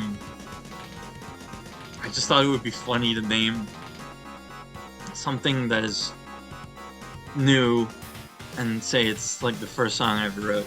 Because I guess you could say it's like a boy who cried a wolf thing. Because later on, I actually did release the first song I ever wrote, and it's on one of the professional albums.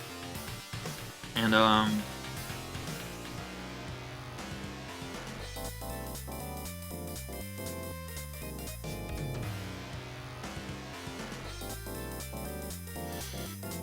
yeah, first song I ever wrote is like just really frantic, and it's kind of delving into it was just really there's a lot of things going on in this song. It's one of my favorite songs I've written, to be honest. And it started as a melody, and then I wrote the chords behind it to be as just a really non-functional melody. So the chords are just really non-functional, and it's really fast, and it's really heavy. And then the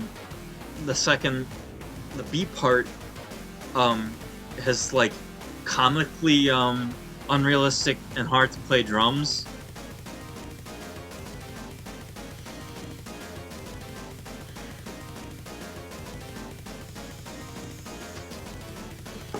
And then it goes into the metalcore section,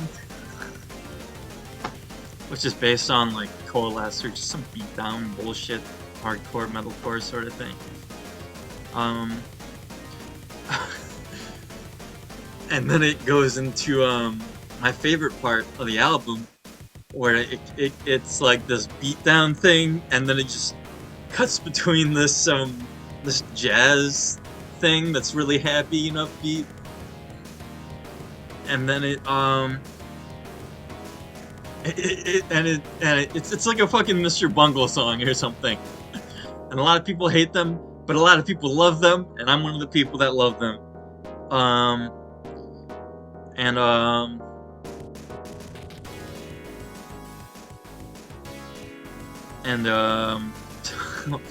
And what makes the jazz part so funny?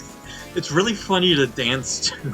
Because it's just like, dun, dun, and like it's just so, the contrast is so ridiculous. On the first song I ever wrote, on track 3 of Hamtaro Harmonies, and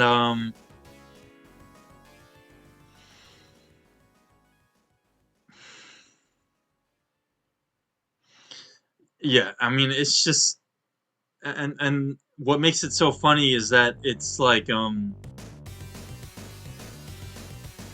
still changing key and stuff as the jazz part goes, and it's like progressing, and then it ends on it, and then there's like a really sweet moment with the ending, and then it goes into some of the other stuff that I made before that isn't as hard. Set phasers to dumb is just some rock kind of thing. In the end, it gets really shiny sounding. And then the average crazygoji weird goblin dance style song speaks for itself, I think. Because like a lot of people, it's so fast you can only just do creepy dancing to it. I don't think that's like completely true, but like I'm just being self-observant here. And that was where I started incorporating the metalcore kind of thing, but it's kind of lighter, and it's just something I was just doing when I was spitballing and trying to make the album together. And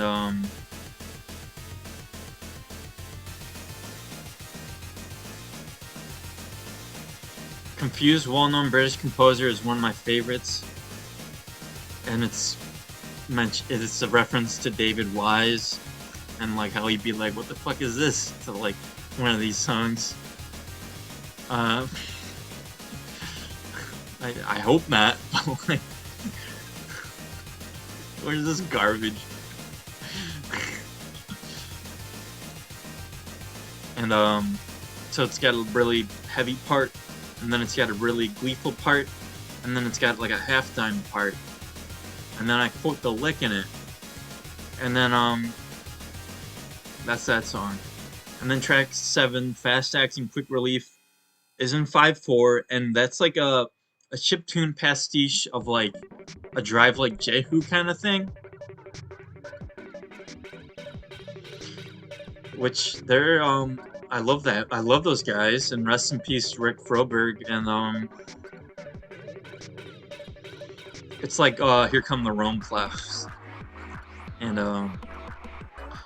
then there's so that's just how that album, or how that song goes, and I think it's really good.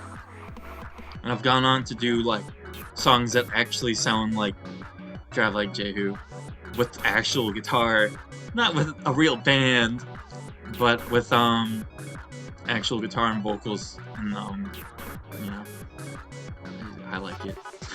So you should too. You should give it a shot too. I don't know. And Bizarro Trike is supposed to be just like really like free jazzy, in the sense that Lightning Bolt is, and the name is deliberate reference to a Lightning Bolt song, Bizarro Bike. So it's just like free jazz melody and just kind of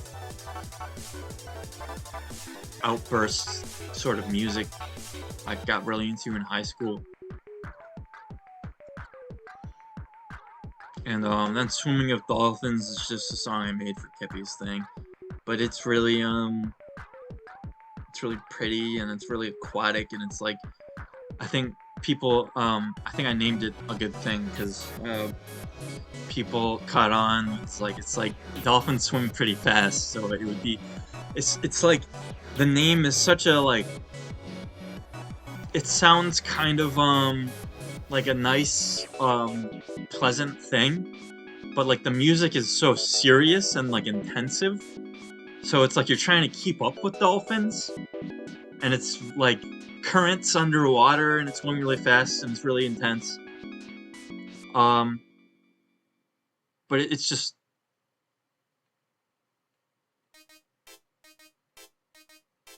really sprightly and fast with synthesizer, and it's the only it's a good one. I like that one. And then Sometimes Being a Baby is the Right Thing to Do. I'm not gonna explain that title at all. I'm not gonna explain it one bit, but it's like obviously sarcastic.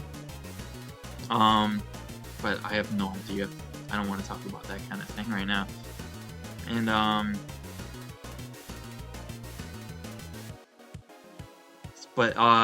so what that is like, I posted it on SoundCloud, and I'm like, oh, here we go. Well, I started making a waltz, like just some really chaotic waltz, and I wrote a melody, and so then I just turned it into this like surprise 4-on-the-floor house kind of thing, and it's kind of based on psychosis and stuff, sort of just like feeling really awful, and like your life is really gone, and realizing that your life is really, you've kind of hit rock bottom in a way, and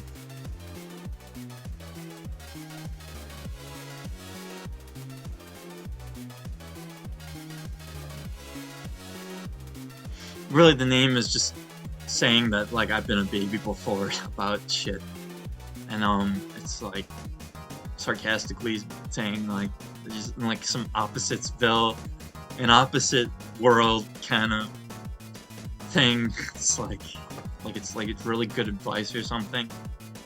But yeah, people seem to really like that song.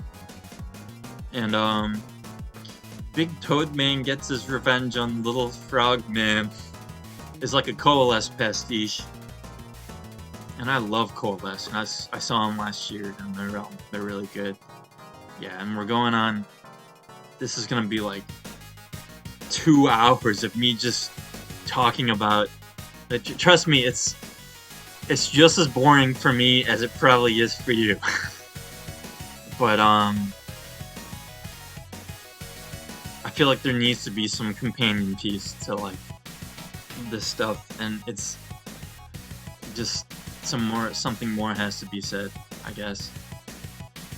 And yeah, and so then the rest of the album gets kind of happy, and Johnny Bongface is like supposed to be like a hardcore punk song, but like a poppier hardcore punk song, like hardcore punk in a happy way, and it's not trying to be like intimidating or something.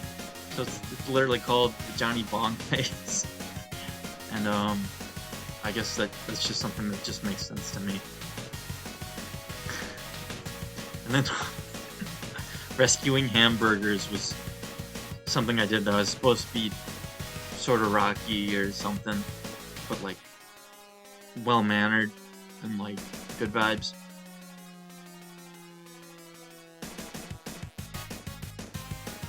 I think it's a waltz, but it's the way the time is. I don't think it's swung. I think it's a waltz.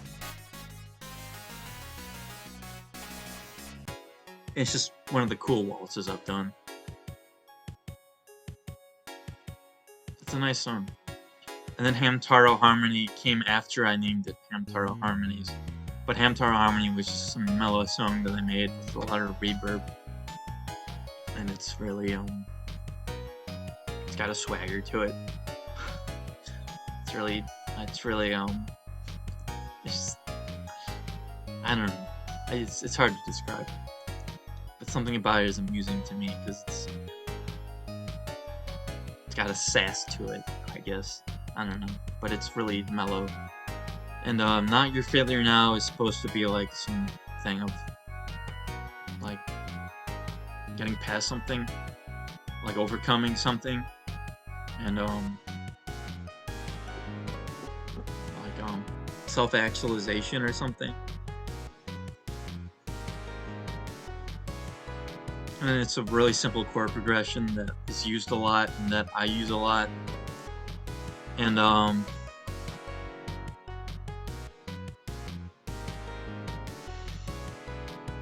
it's the name is a Fugazi lyric from the song Forensic Scene. It's like, I'm a failure, not your failure now.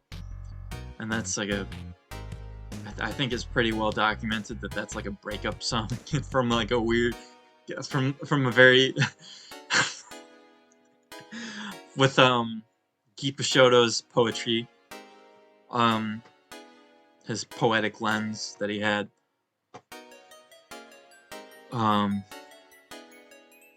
Mother Moose is just like a happy ending, sort of. Like it's like a, I don't know, like an anime ending theme, just really perky. And it's something I did earlier on before, like I just accidentally, like it's rocky, but I just accidentally made a happy song, so I made it the closer, Mother Moose. And yeah, so this album came out in September, and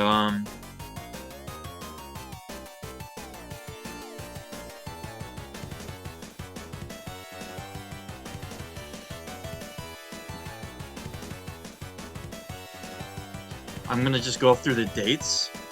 High Sun came out at the end of March.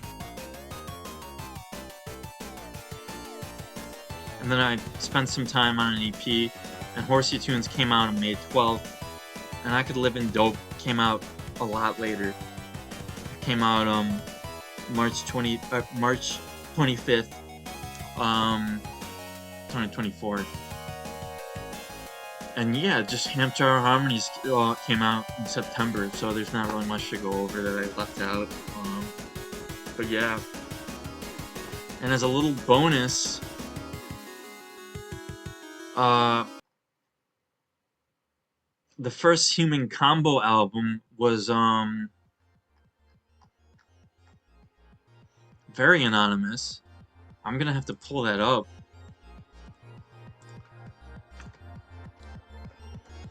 And this is just what I have to say about it, because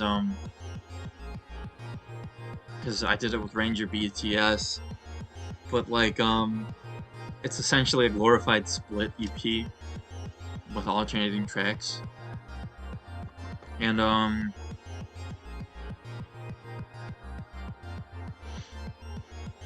so Lunatic Gunstar was something that was supposed to be like, it's supposed to be like a space themed album, because he was down to do that kind of thing too.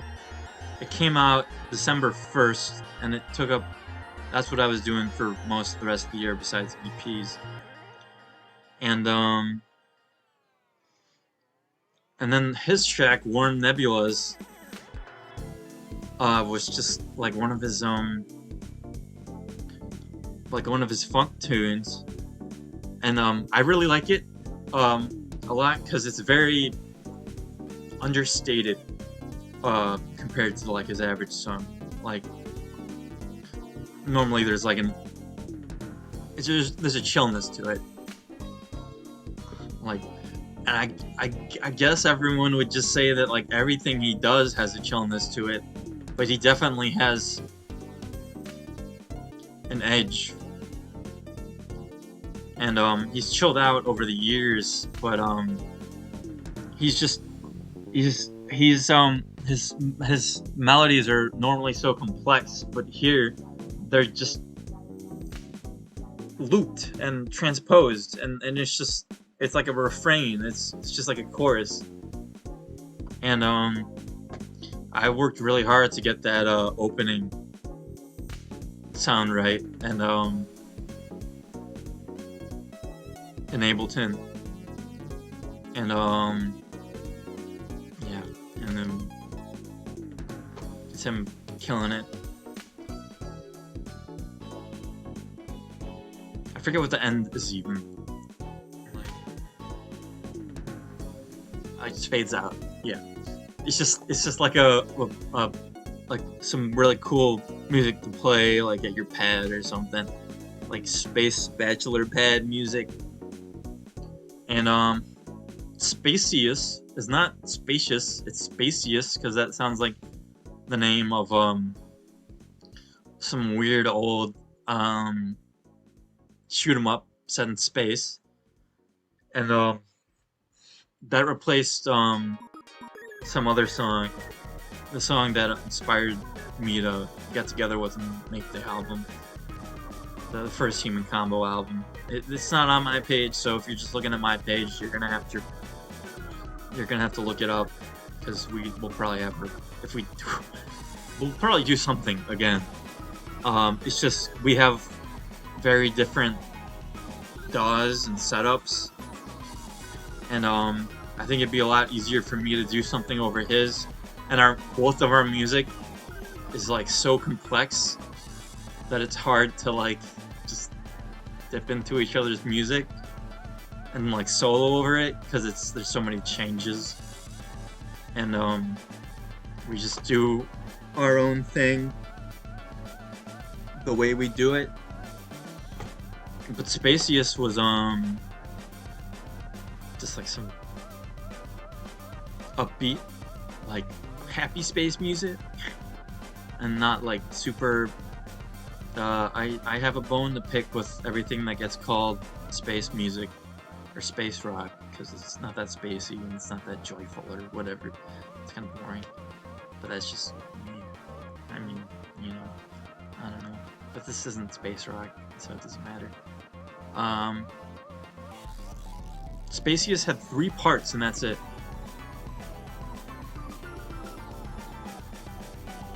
And it was just variations on those 3 parts.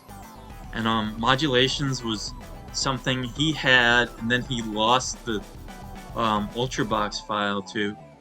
And so I had that saved. So I just took his bit, and then I did my own bit. I just transcribed it, and that's probably the closest we've come to working together on a song on the same piece of music. And I'm kind of disappointed with it. And I mean, his part's great, but I'm kind of disappointed with like, I feel like we could do better. But and then ambient loop 12.6M is something that he did, and then that's one of our songs we did together that I'm a lot happier with, and I think we're both happy with it. And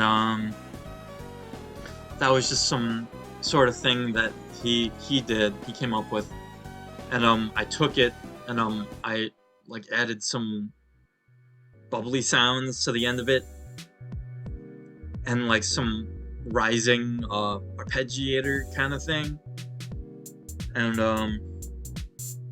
like right when he has that cool bass swell that's kind of overdriven, I just like I just made a little outro segue thing that just goes right into the next song. And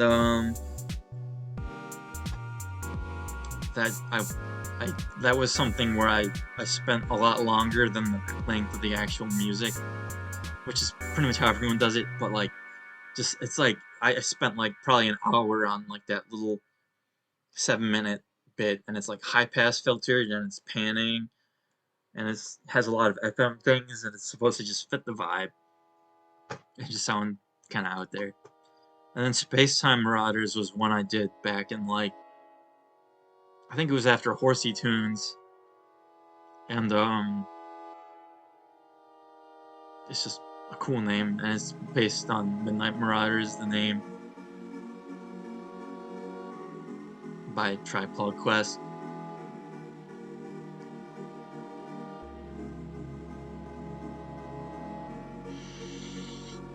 And Space AF was originally, I think he had an idea for another song.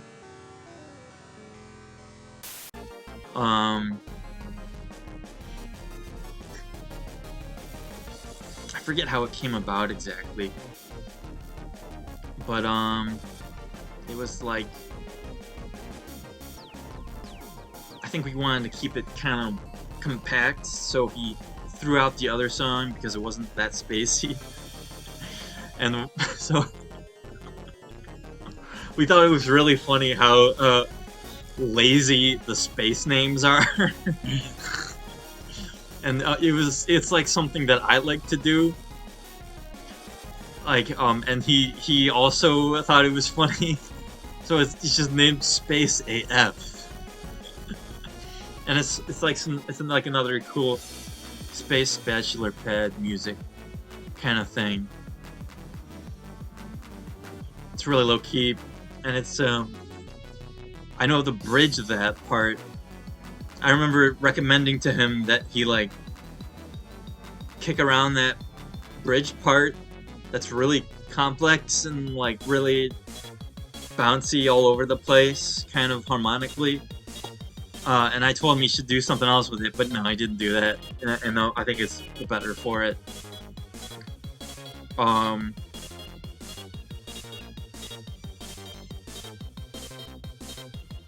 it's just he brought the chill to the album, and I brought the hot to it. And then Cosmic Beaver Launch is something that I did, and it's like kind of like a something very spacey in like a more optimistic kind of way, or like Radius or something.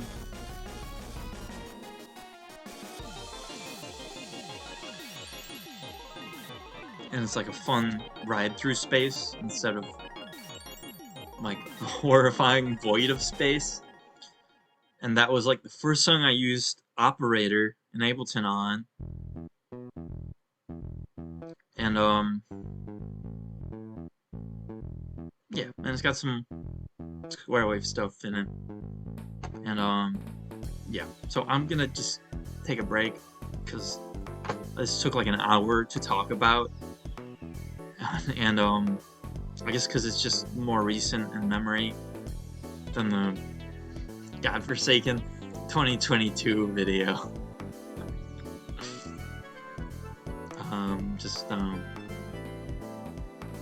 Yeah, bye. Okay, so this is 2 days after I recorded all that stuff, and I actually got Ranger BTS to talk about his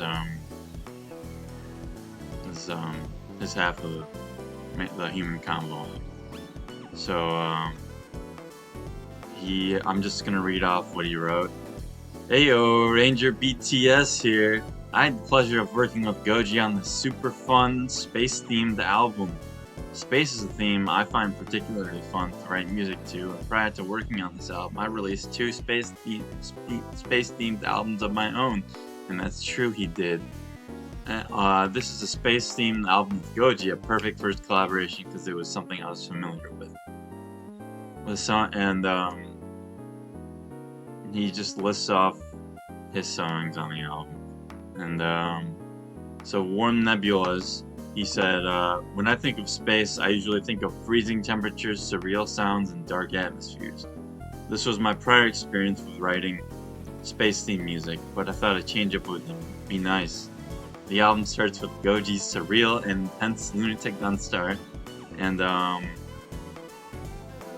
his take on the first track is that it's a pumped up song that sounds like a spacey intro for something crazy that is about to happen.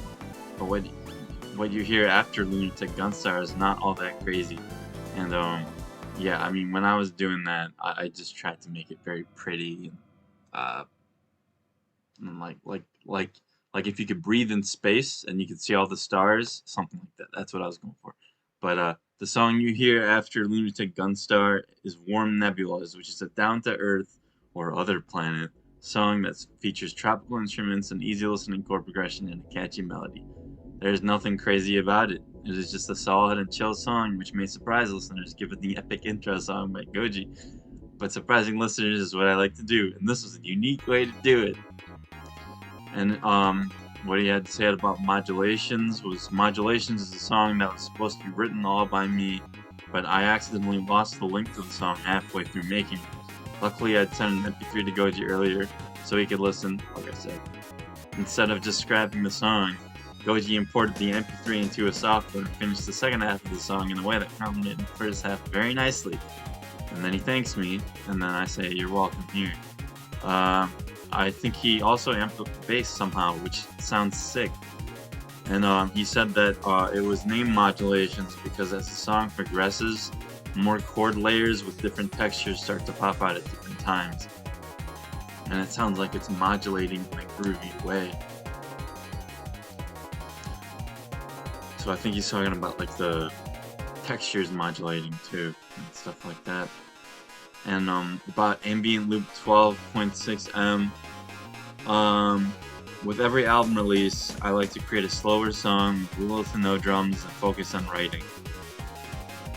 This gives listeners a break from fast-paced, loud, intense music. This is exactly what ambient loop is. The ambient loop, the name ambient loop was a joke that Goji and I had, that it would be funny to just name a song the genre that it is. Since the song is mostly ambient loop and the chords would be looping, we decided to name it Ambient Loop.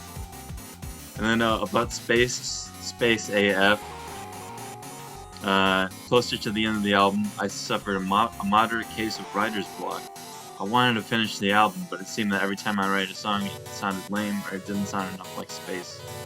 Finally, after countless whips thrown in the trash, and I remember one whip, but I'm sure there was more. I started a song and it sounded very space. Some would even say Space AF. This song is one of the most spacey songs I've ever written, given its bright and surreal chords and thin sounding pads. It was a ton of fun to make, and it cured my writer's block. So there you go. That's what he had to say about it.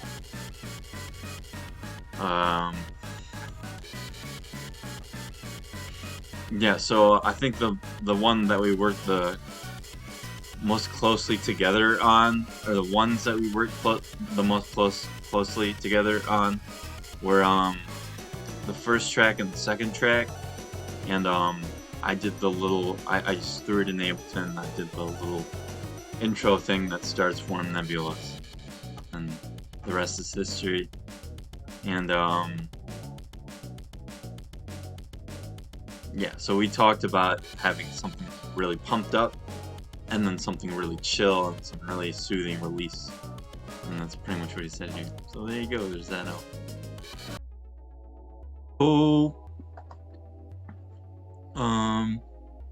So I did the studio albums, and as a bonus I did the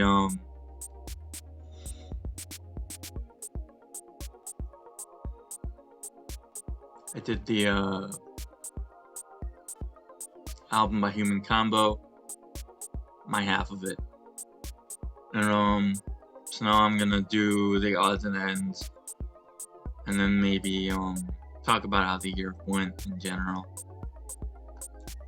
So I put out Happy Go Lucky as a single first thing in January, and the B-side was Spookus, because I was going for like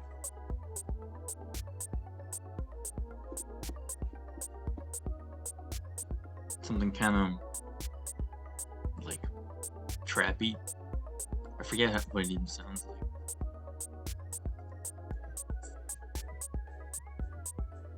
Yeah, I mean it's just some really low-key thing. With Wavetable, and I knew it was gonna be a B-side.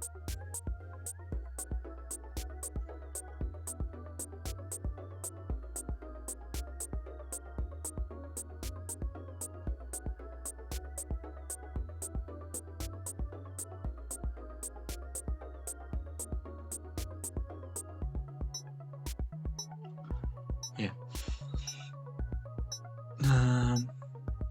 I hope you enjoyed listening to Spookus for the past minute or so, because I've just been thinking about stuff. Because I have a attention deficit disorder too, and Two's Company was a single, and the art for that was of like a different version of the same painting by Monet that I used for the album.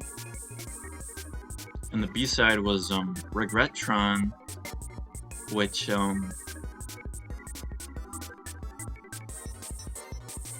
was a good one. That was probably like gonna be one of the longest songs on the album. It was on the album, but I just didn't use it, and I put it as a B-side. And then I didn't really. Then I put out Professional Confessional 2, and I actually went and redid an older song.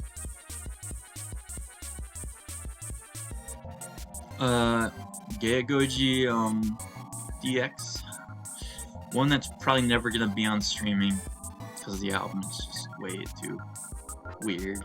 And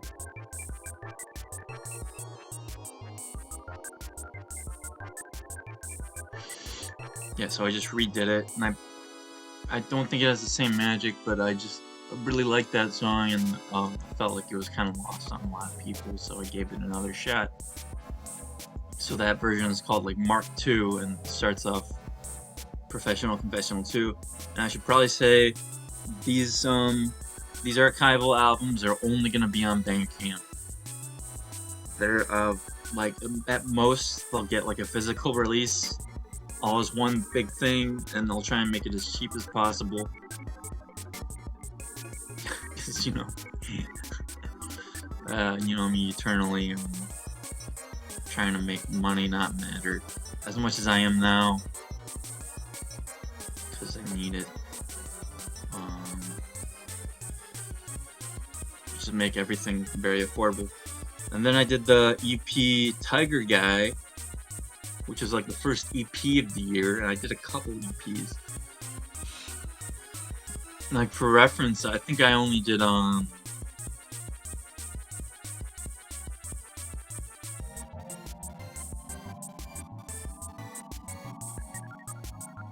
like I only set out to make like one EP like all of 2024, but I had a couple here and they were pretty successful. But Tiger Guy, the name is just like a silly name, and I like to just like capitalize on very abstract but silly phrases. And the art for that was something I did, and it wasn't super good, but it also used this old Speed Racer American reprint. And the set that I'll have to explain to you what Speed Racer is actually called in Japan, because like no one really seems to even give a shit. So like it was like manga. It was like Speed Racer manga, but reprinted in the US and translated, and I read it a lot as a kid, and I don't even know where it went. But in Japan, he's called Go Mifune, and the show is called Mock Go Go Go, but like, no one ever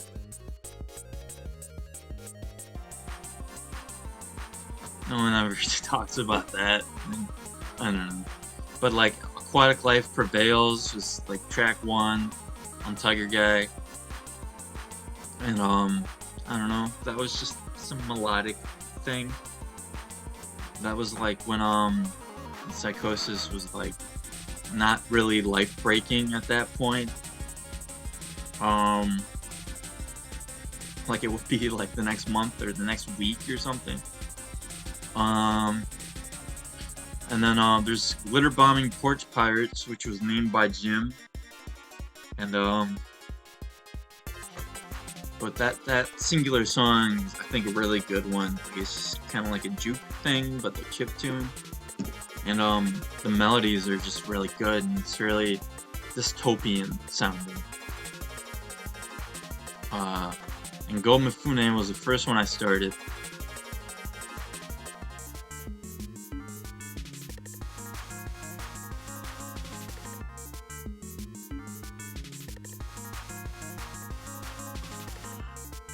And that one's named after Speed Racer's Japanese name, and that one is just like I think that was like the very first song I did with using like legit using the big patch bank that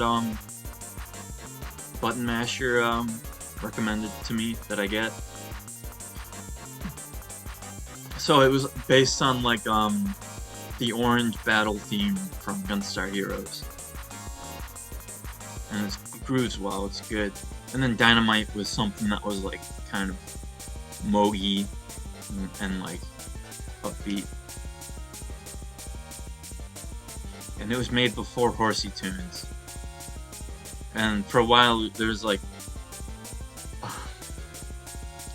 when I didn't understand how little I would be able to release on Lily Pad, I was like, oh, I could give you this album or I could give you this EP. And luckily Mr. Lilypad thought it'd be a better idea to release the album, so that's what happened. And I'm very thankful for it. And Dynamite it's just like a cool word name, and it's like a prototype for what So Happy It's Sad would be on Time to Be Romantic, like a polka synth thing, carnival music, but like not weird carnival music, like some actual carnival music someone would make for a carnival. And that's probably a weird thing to say, but who cares. And Waltz for You was a very old song. That was from like 2021, and I didn't know what to do with it other than play it on the piano, and I couldn't do anything else for it, so I just left it.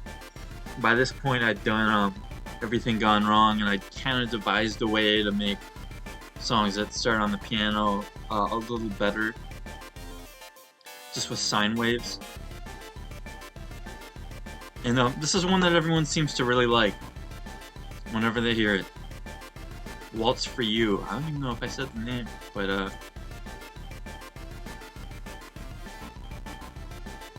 I'm listening to it right now.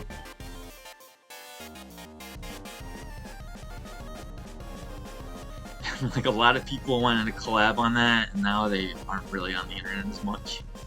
And there's this one guy, I forget his name, like his real name or whatever. I met him on YouTube, and he wanted to collab on that, and we worked a little bit on it, and then eventually we forgot about it. But that's something I should share at some point, because it has classical sensibilities, because he's a flute player. He's a flute player. and it had my bumfuck jazz sensibilities. You know, as we will call it. And it's probably something I would never say to anyone else, but I'm saying it. No, it's probably, don't say that. Don't start calling things that. Don't start calling things that. And then I did a split before we did the Human Combo album. Me and Ranger BTS did a split, and that was Goodbye Friday and Urge to Live. And Urge to Live was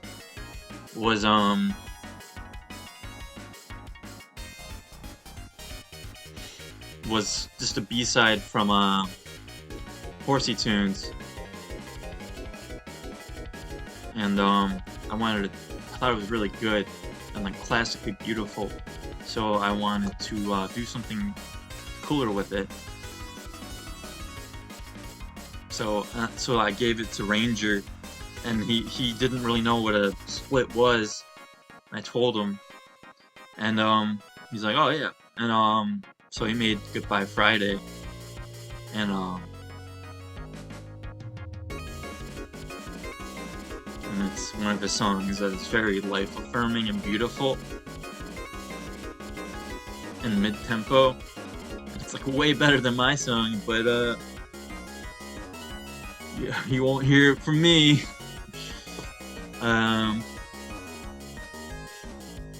Yeah, and for most of the year we tried to release it on DistroKid, and that's not the place to do it. So I finally got on CD Baby, so we took it down and then we put it up the right way. CD Baby is like an actual split where, you know, everything was right. And DistroKid just kind of pisses me off at this point. And then I released the single from I Could Live in Dope, like back actually when I actually made it, so like June 29th. Yeah. Damn, that album took a while. Yeah. But there were two B-sides, and one of the B-sides was just the A-side, but without a beat, because I thought it'd be interesting. And then there's Blue Dimension, which is like a cool play on like how John Coltrane's like Blue Train, and like Miles Davis's Blue Haze, and like Blue Note and jazz sorts of things that were old like that. And it's like just blue things and the color blue itself. So Blue Dimension was like a play on that, but like making it all sci-fi or whatever. And that one is makes me think of Rugrats, but like if it was like existential. And people seem to like that one. And yeah, so that was an outtake from Horsey Tunes when I was gonna have like a bad vibes kind of leg of it, and then like release, but I didn't need to do that. And so then Mall Rompin' was like, I talk about this in the next year's video, because I used the song on an album, but that was like my first collab with Amelia, and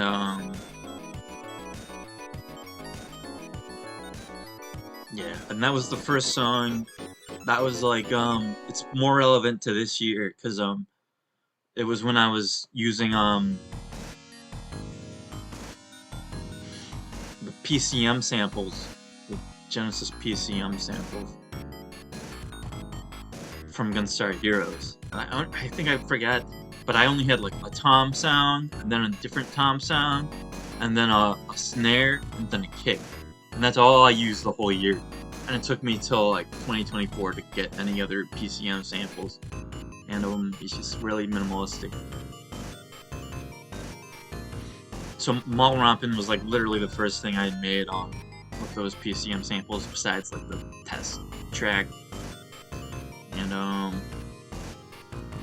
Amelia killed it and actually played the solos, unlike the rest of us who have to write them in. Unlike us, the rest of us pea brains. And it's just really, it's kind of pretty, and it's like a still fight music, and it's just like some. I remember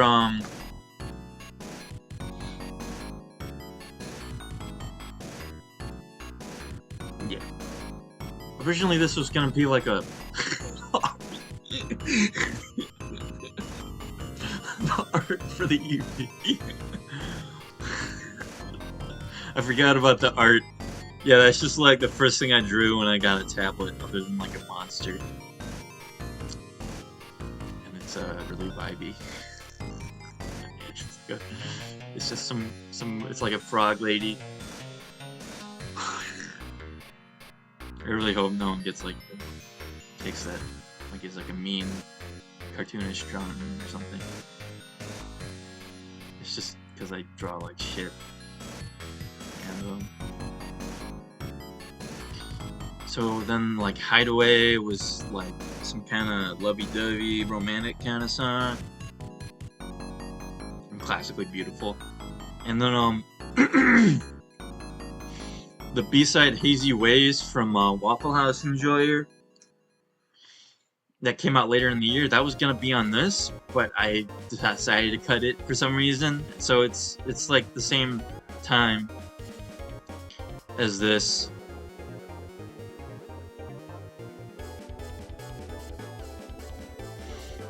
But it just wasn't on it. And it seems kind of arbitrary. But it wasn't up to snuff. It just wasn't cohesive. And Incomplete Struggle was like one of the existential ones, the existential crisis ones.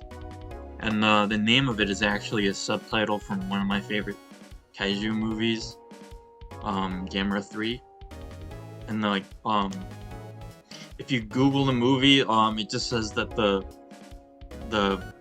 surname or the alternate title is like Revenge of Iris, but in Japan it was like Incomplete Struggle, and that's like one of the hardest things I've ever heard in my life. So I just made that the name of the song. And then I did My Rage Mirage, which was trying to have as many parts as possible and stuff. And it had like a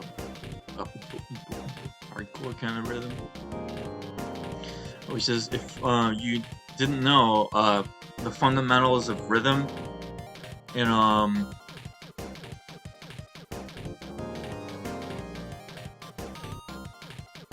circus music and polka is also the same as the fundamental of like ragtime and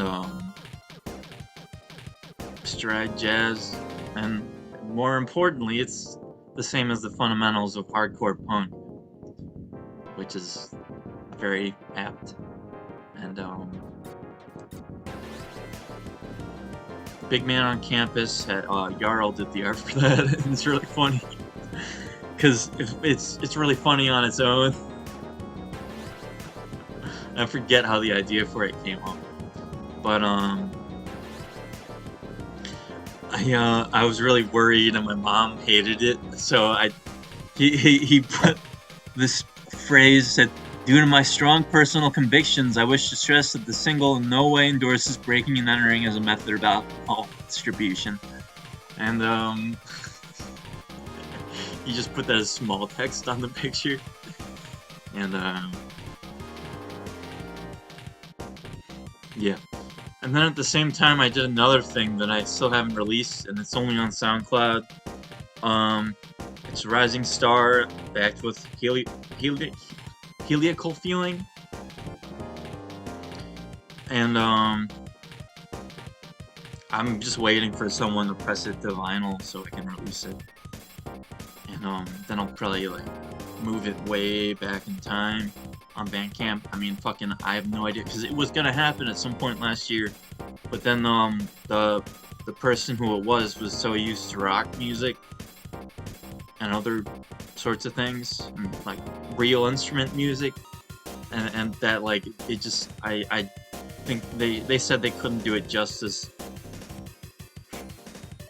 and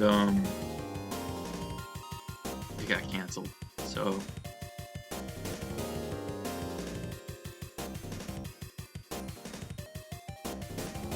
and they're really nice.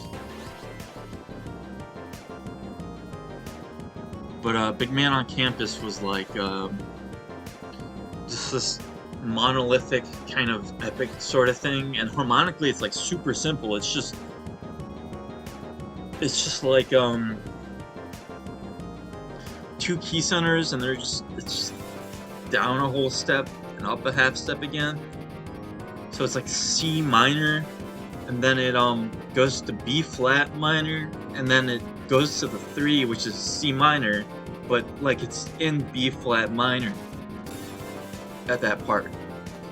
But then it like resets back to C minor, as using the C minor as the 1 instead, the root.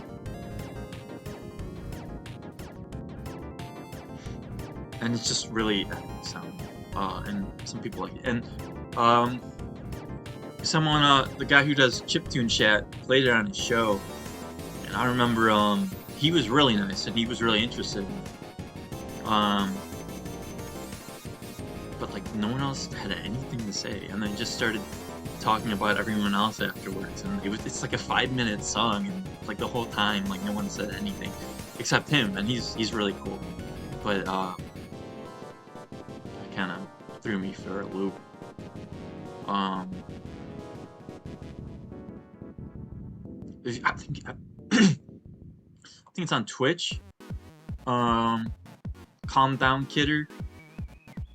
I think he's British, and he does a lot of stuff for chiptune stuff, so he's cool.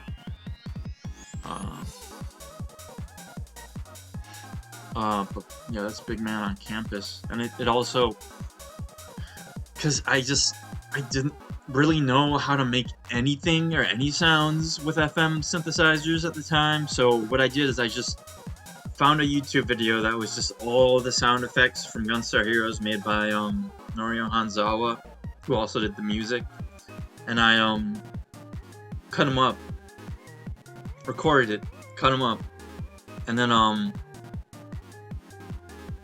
played them as samples. And I just used it to modify the music, and I gave them songwriting credits. I don't know if that's really the right thing to do, but that was like one of my first sample things, and now I'm working on actual sample stuff, and it's a big pain in the ass because you just can't do anything with it if you're like me.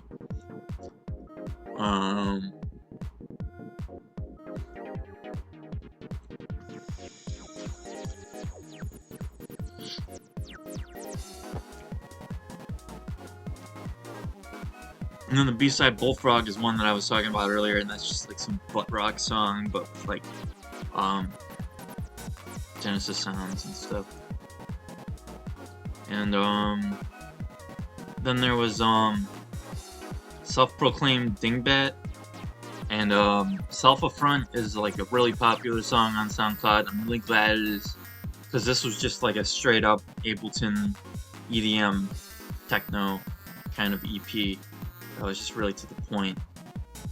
So Self-Affront was just something I did, and then it sounded really unhinged, but then someone else said it was like, oh, this is so unhinged, and I'm like, yeah, and then I was like, so then it stops getting unhinged, and then he's like, what are you talking about, dude? The rest of the EP is still unhinged, and then I knew something was wrong, and but Self-Affront I really like that middle part, and it's just the dynamic, and it's just really creative, I think. Creative way to just take one chord progression and loop it. and find other ways to enhance the music instead of just writing new parts all the time and making everything completely dynamic and ever changing and all that kind of shit, because I just gave up on that. Sometimes I mean, that's still a part of what I do, but I just gave up on that shit. Creating the most masterful composition. I'm still totally all about that kind of thing, but I know my boundaries. Aqua Blip was something with the almond break, and I think it was kind of based on Nogloff or something. It was trying to be exactly what I just described, but then it just, so this EP is all about like musical dynamics and stuff. And then Birthday is Pie. I don't have much to say about that one. It's just kind of wonky and silly. And Jake's on a Plane starts out kind of like digital howl sounding. And then it turns really melodic and happy out of nowhere, and that just ends the EP like that, kind of. And then there's the like 24-second song that I did when I got Nanook, because some guy recommended it to me. And I think I had to Japers that. I don't remember what I had to do. I don't really use it. It's kind of too hard to use. Like a real load. Yeah. And it's Muget or Luget. And that's just like some pastiche of Jean-Jacques Perry.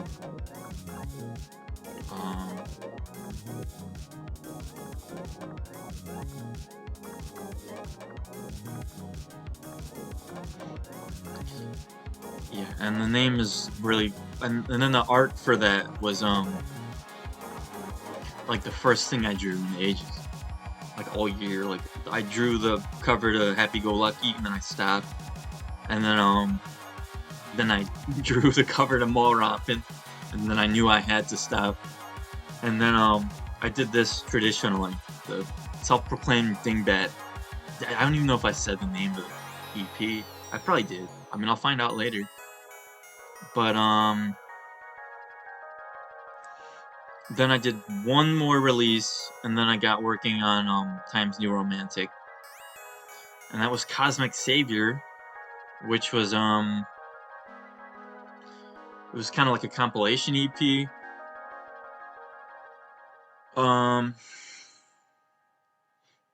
It was something that was gonna be on Self-Proclaimed Dingbat, but it was just way too different. So I spent a lot of time on it, and that's a really nice song. And then the art is me, the space art. That was like my first time doing space art and anything. Well, I've always wanted to do space art, but I've never been good enough to do it for Cosmic Savior. And then Synth Drum Test Finish was just something I was kicking around in June. People liked it on SoundCloud. Carnival of Light was originally the first track that I made for the Human Combo album, but it got cut. And still pretty good. And Jupiter, Sorrow, and Redemption was something I did for like a comp that never happened. That was gonna get pressed to vinyl, the super DIY way. That's like not even like the legit DIY way. It's just like literally ordering it from a website. That like automates the whole thing or whatever. I don't know. I've never used it, and it's just some super cheap way. And then Polar Bear Sanctum was like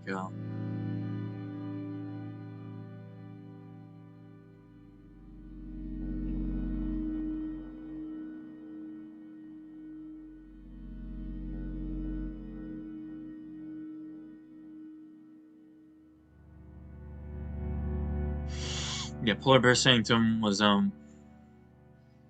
my first true ambient song, and it's what and then the following year, it would take me like a whole year to really go back to that style. I made it for Keffy's thing in like I think November, and the theme of it was like ice, I think. Yeah, something like that.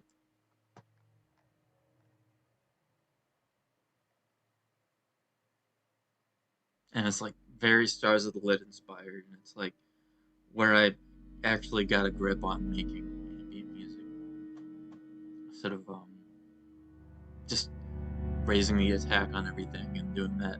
What I did for Polar Bear Sanctum was I just wrote a chord progression in Ableton, and I went in I think it's um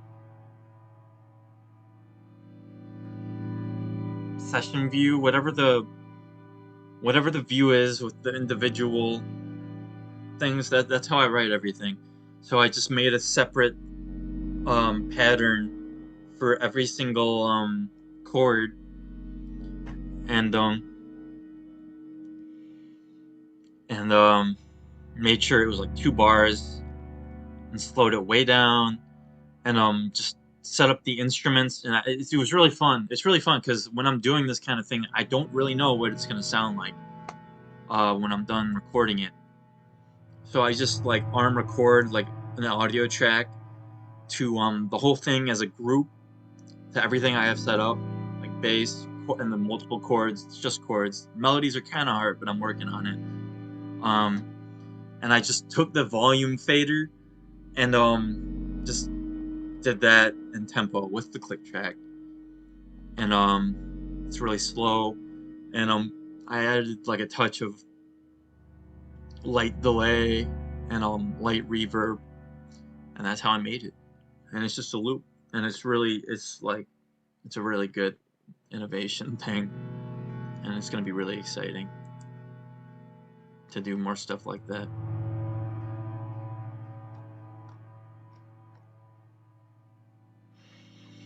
And yeah, that's it. That's the whole year. Yeah, it was just plagued with like mental illness issues, and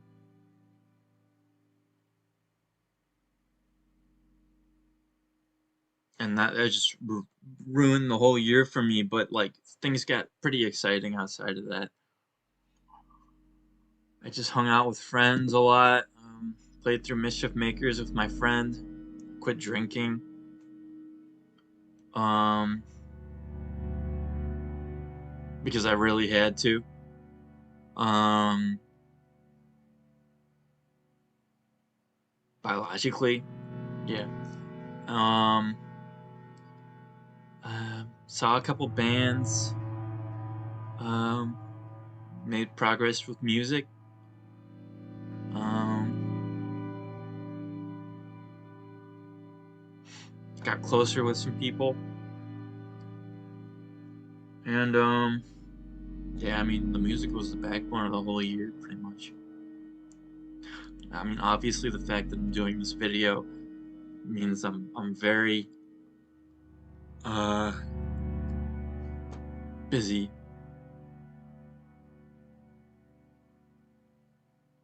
with music, so I put a lot of my effort into it,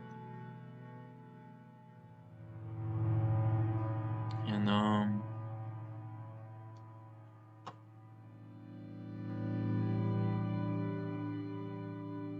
yeah. So thanks for watching.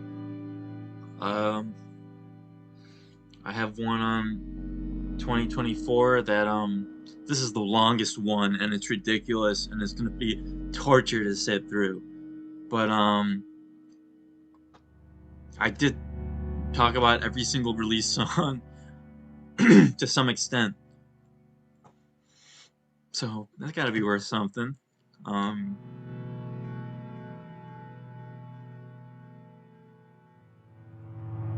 so yeah, don't do drugs.